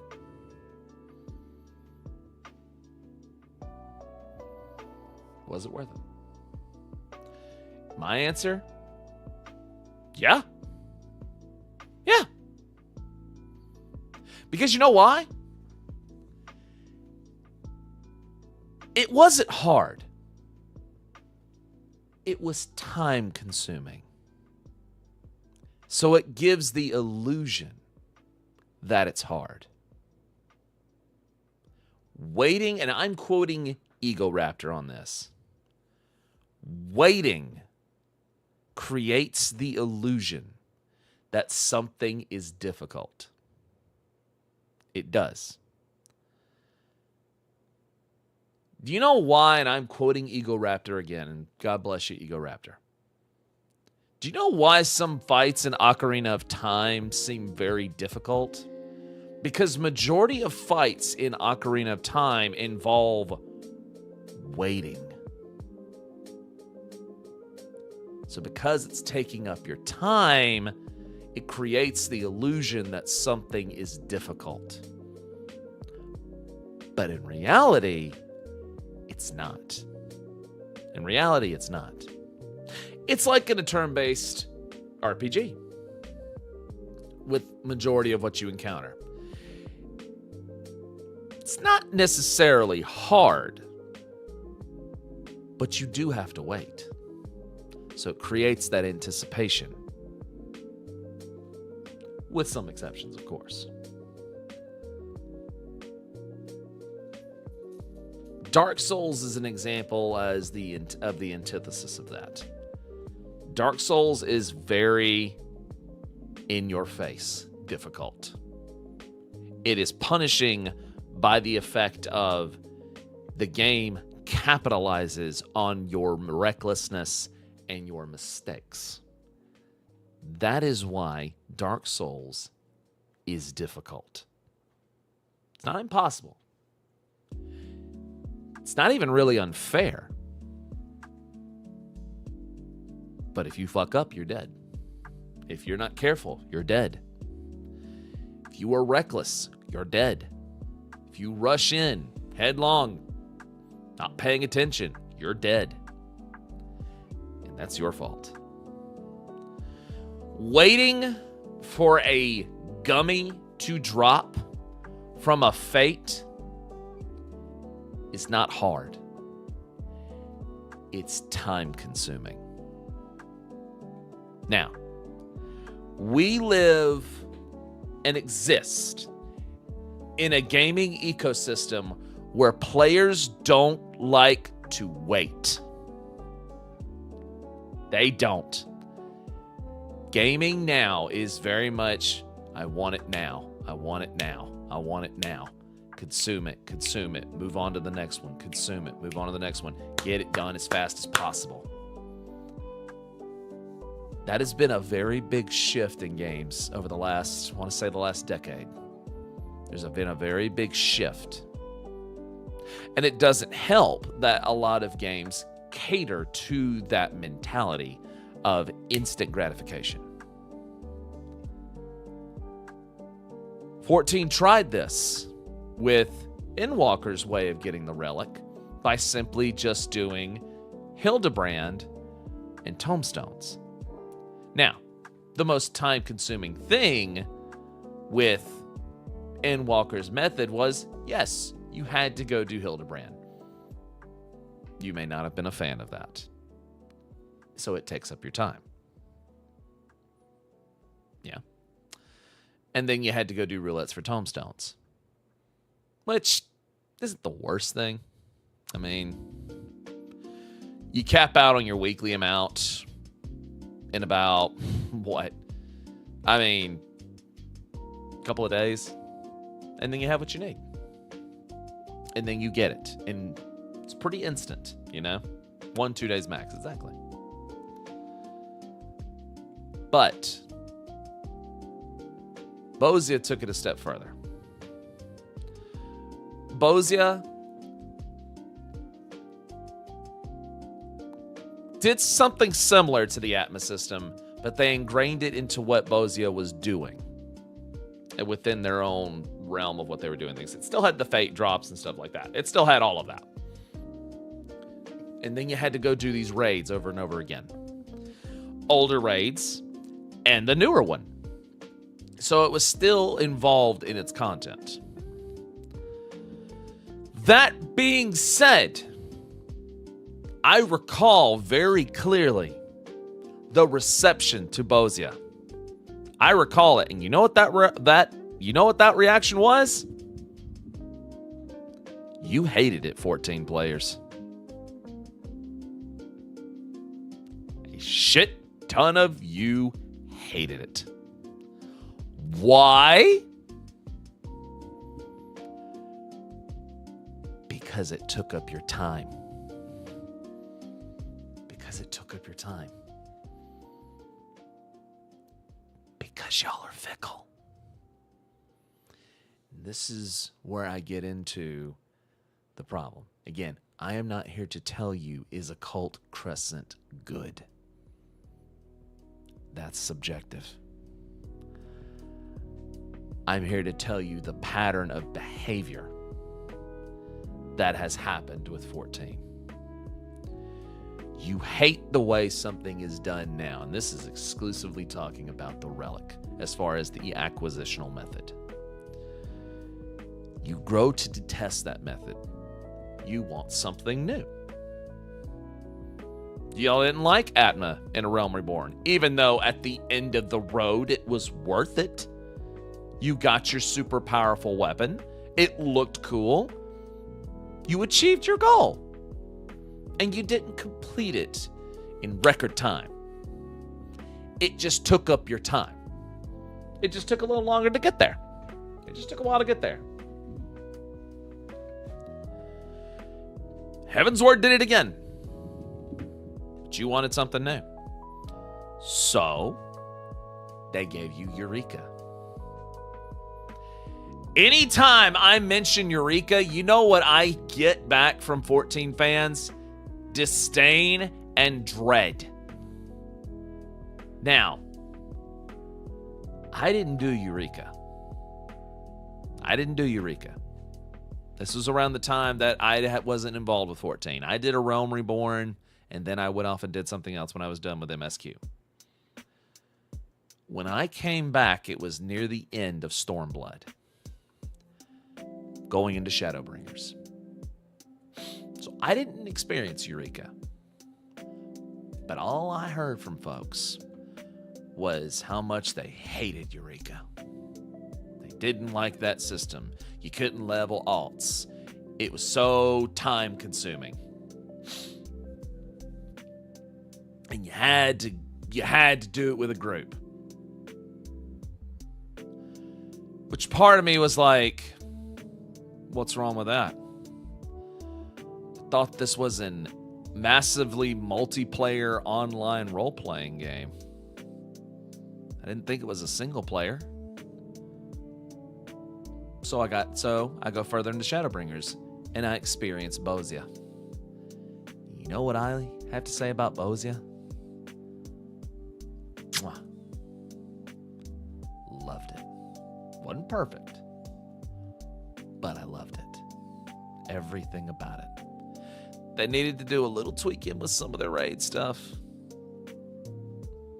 but Bozia was fun. Player base hated it. They complained. Again, they got something new. They wanted what they were doing with Eureka, but they wanted it to be better. And I'm sorry, Bozia was a step up from Eureka. It was. Players didn't like it. Too grindy. That's all I kept hearing. Too grindy. Too grindy. It's taking too long.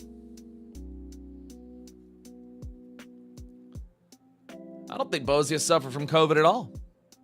I think people are fickle because they're not getting something now.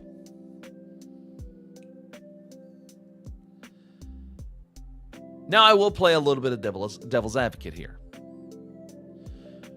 When the 14 team decided to do 4-month waits, that's quite a step up from 3 months.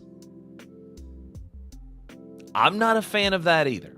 I thought I would be cool with it, but I will admit, 4-month wait, that's a good while. It is, especially when we were getting 3 months prior to that. So I agree that the 4-month wait feels like it takes forever. It does. I completely agree with you with that. Now, what's the remedy to that? I don't know, because nobody that is a content creator or plays 14, we don't know what goes on inside Square Enix and with that dev team and why they need to take 4 months. We don't have an answer to that. All we can do is speculate. I do know the team is very small and they don't get the proper funding that they should be getting. They don't. They make a shit ton of money for Square Enix and they don't get a lot of kickback. That's evident from their earnings report. You can actually look that up yourself. The 14 dev team does not get a lot back, which is a crime. You'd think you'd want to feed your golden goose a little more. Just saying. So there is that, and I will agree with that. However, it still happened with the player base. They grew to detest Bozia. Even with being able to level alt jobs, they grew to detest it. And I know this because I saw the forums. I listen to people in game. I have people that I'm friends with that straight up said they didn't like it. They were not having a good time with it. They didn't want to go in there. Not calling any of my friends out. I'm just saying these are the things that I've heard and seen. Endwalker comes around. And what do they do? They make it as basic as possible with tomestones. That's all you had to do. That's all you had to do. That's all you had to do. Just grind tomes. It's easy.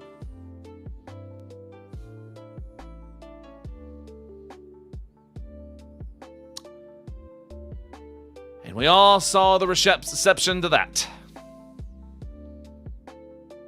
which was kind of boring. I have something to say about that. Raises his hand. I do believe Yoshida did mention in the same live later they increased it to 4 months to avoid crunch culture, which was growing horribly out of control at the time of the choice.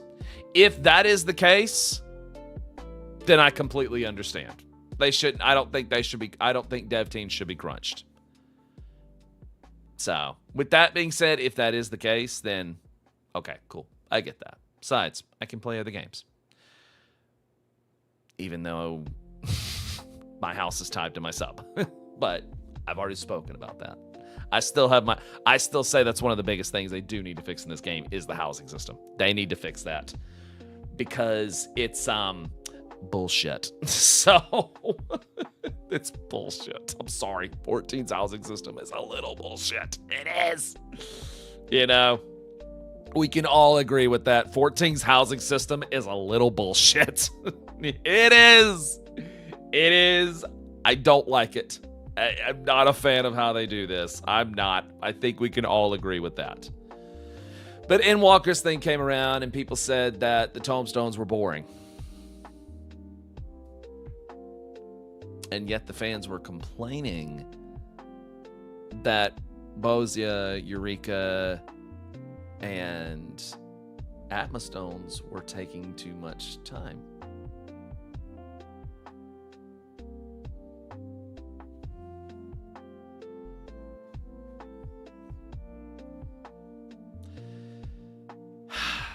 So what did they do?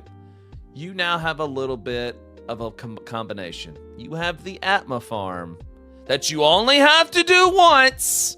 So that is a departure from ARR. You do. You do. You do. You only have to do it once.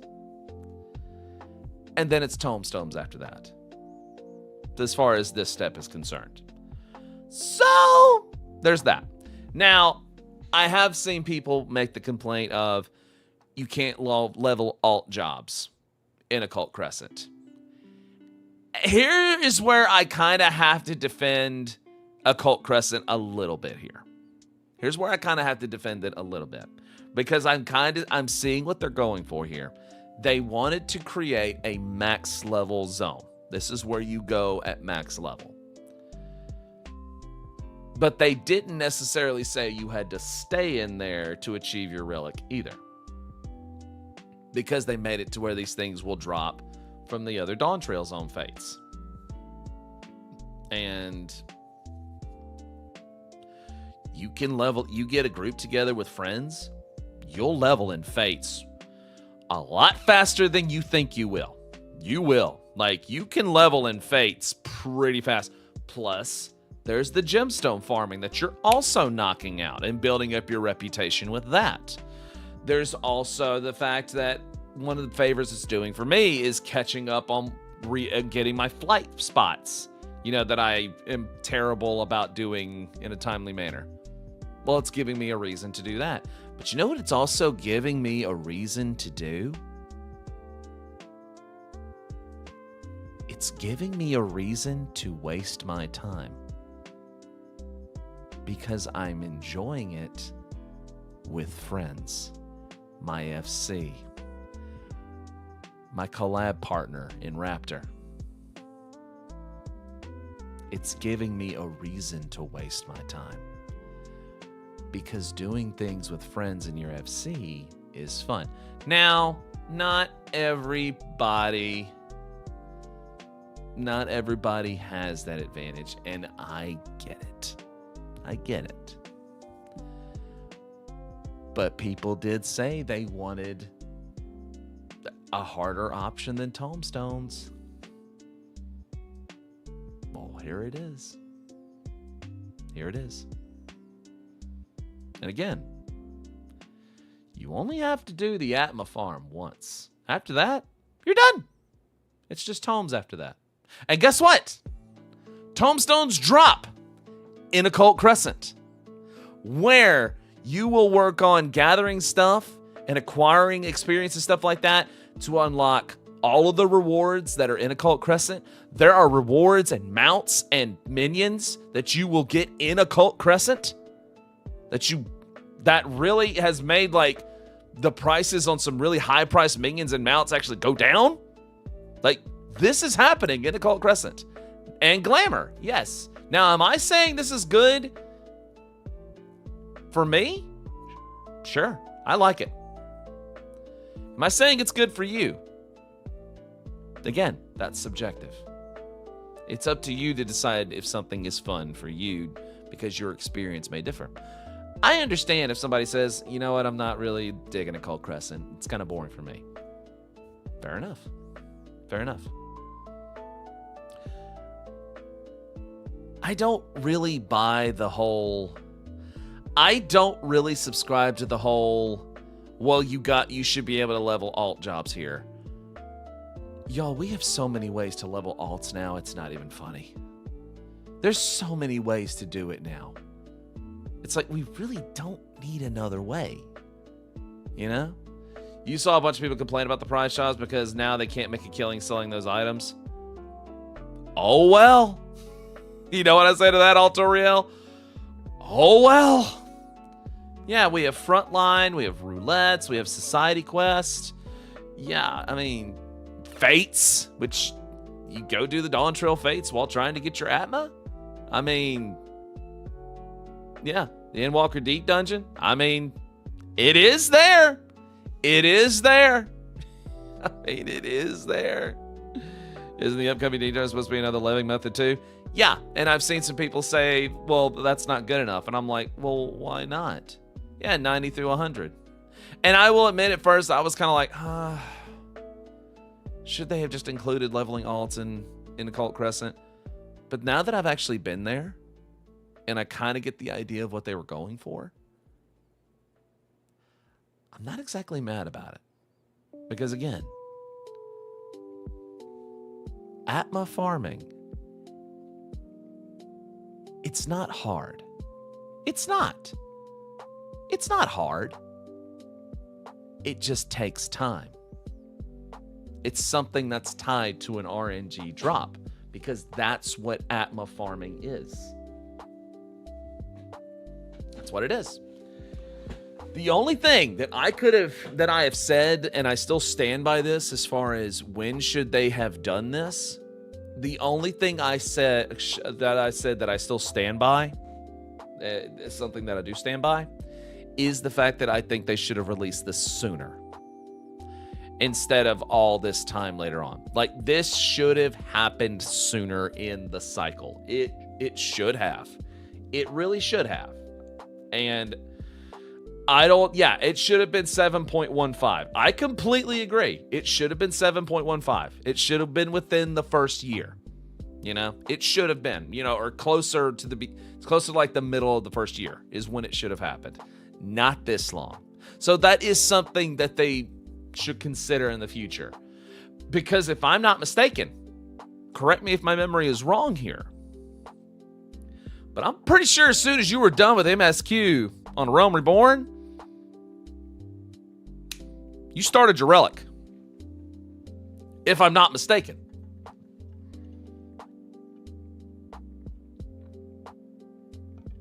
If I'm not mistaken.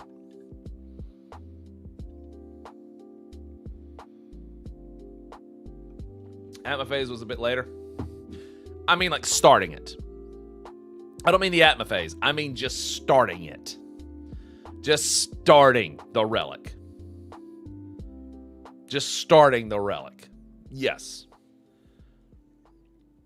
You just, in coil. Yeah, in coils. Yeah. You just starting it. Not necessarily the Atma part. Yeah. But so you get the +1 version immediately. Exactly. But see, and in doing that, it's something to look forward to. It's something to look forward to. But so that's the biggest thing I could say about Occult Crescent is this should have happened sooner. So again, the main reason why I said this is just because the 14 fans are so back and forth, it's not even funny. You're wondering if they've waited as long as they did due to raids, but also people already complain they've got nothing to do because they know life's the content, which means they kind of had to make their way more Occult Crescent, thus budget reasons. I don't know, but I still say in the future, for relic stuff, however it goes in the future, I still say it needs to start sooner, not almost a year later. Start it sooner. Just a small step. Like ARR's approach, in my opinion, was fine. The +1, or something like that. Just start with that. It can just be a small step. You know what I'm saying? Like a little mini Atma grind or something like that. Something like that, Just a small step. It doesn't have to be this big hullabaloo or anything like that. Just something small to build off of. Small steps builds anticipation to the big part. That's how I think they should approach it in the future. Yeah. I'd say they are relics started 2.45. Thank you. No lifing needs to stop, in my opinion. I think that's where the majority of this game is boring. The devs need to do more stuff comes from. I agree. I completely agree. Again, there's stuff they can't improve upon. There is. I do think Relic Step needs to start sooner. Their housing system absolutely needs to be fixed. I'm not going to speak on the quality of the MSQ story or characters or Wuklamat anymore because we have beaten this horse to death. And I'm sorry, we're back on track with MSQ.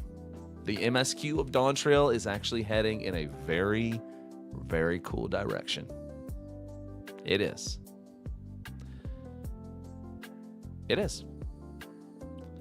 7.3 is coming. The MSQ is reaching a climax. Precisely. And guess what? Y'all want to know something even crazier? We're going to find out what the new expansion is later on this year. Yeah, we're there. We're almost to that point again. It's been that quick. Yeah, that's this year, guys. We're going to find out. That's right. We're going to find out.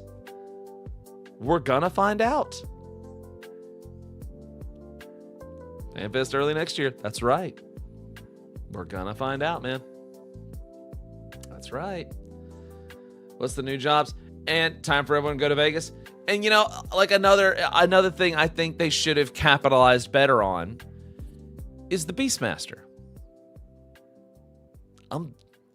This in my opinion, this is a fair critique. They really should not have said anything about that so early and then nothing. I never ever think that is a good approach. Don't say something and then for so long say nothing. You know what I'm saying? It's like with the hat situation. It's like, you said this back then. What's going on? You know what I'm saying? The best example I have of that is not even Final Fantasy related. It's Elder Scrolls 6 related. That trailer dropped, and you know what we've had since then? Fuck all.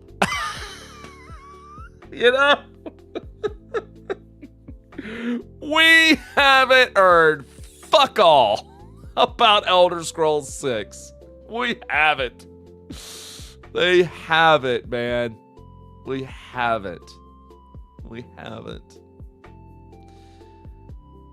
And actually, Champion Tsushima on YouTube brings up a fantastic point. People of today would not have been able to wait for things in Final Fantasy XI. The entire game was a waiting game. In this day and age, not as many. You know when they would have been able to wait more and grind things out more and experience the journey until its end down the road? In the 2000s.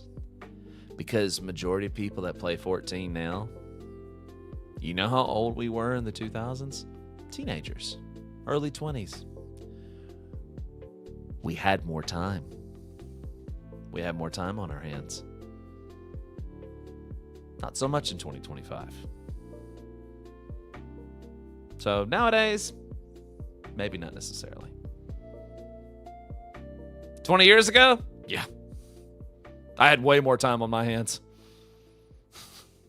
I had way more time on my hands. God damn. I did. But that's an excellent point that you bring up. I learned about Blue Mage and Stormblood, then got to 4.5. I mean, yep. I graduated high school in 03. I graduated in 04. Yeah. That and WoW kind of shifted the way the MMO genre worked. I had to untrain my friends and family to play 14 as is and not play it like WoW. You're old. You're 40. Oh, man. OFO. OFO. That's right.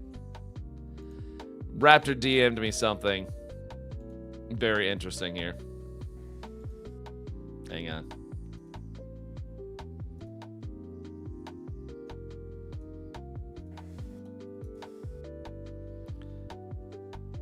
I want y'all to see this.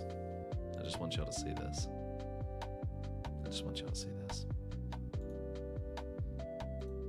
いやーでも時代も変わったなと思うんですけど、エウレカを当初ねスタートした時はエウレカの話はもういいよみたいな反応も結構あったんですよ。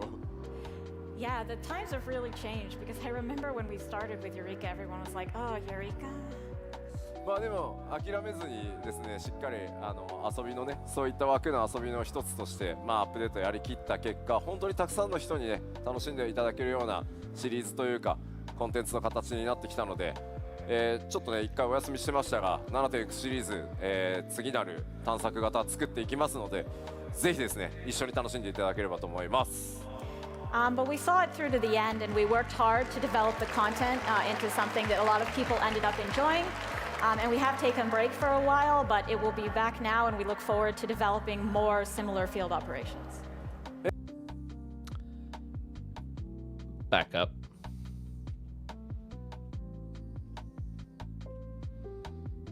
ですね、しっかり遊びのね、そういった枠の遊びの一つとして、まあアップデートやりきった結果、本当に Everyone was like, oh, yeah, the times have really changed because I remember when we started with Eureka, everyone was like, oh, Eureka.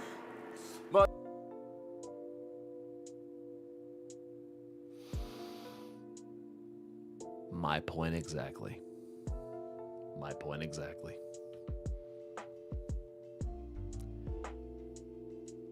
Maybe people just shouldn't be so fickle. Maybe. But again, I'm not here to tell you if something's good or convince you if it's good. That's up to you. But stop being so damn fickle about shit. Okay? The game's not going anywhere. You have time.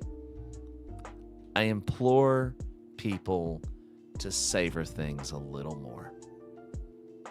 Remember, just because something has a low drop rate, that doesn't mean it's hard. Waiting creates the illusion that something is hard. But having friends do this with you certainly makes it more enjoyable. Try that.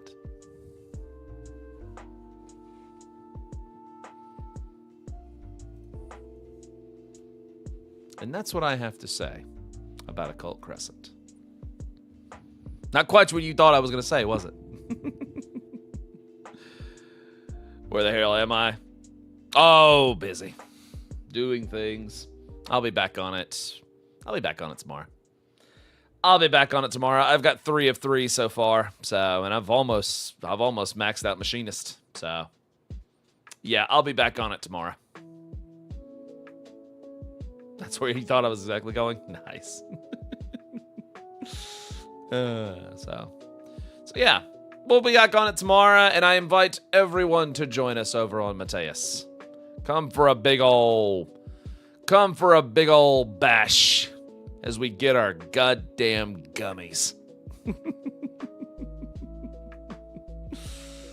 Oh, man. I'll figure that out tomorrow.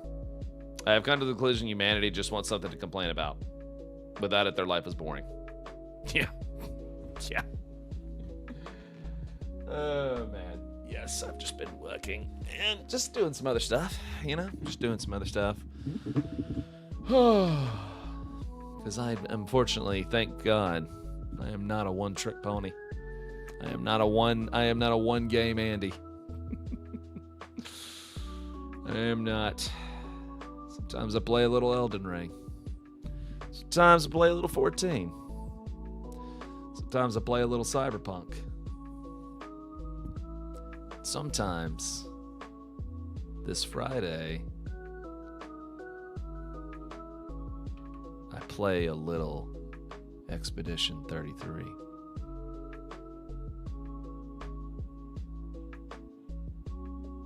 So I'll see you on Friday for that.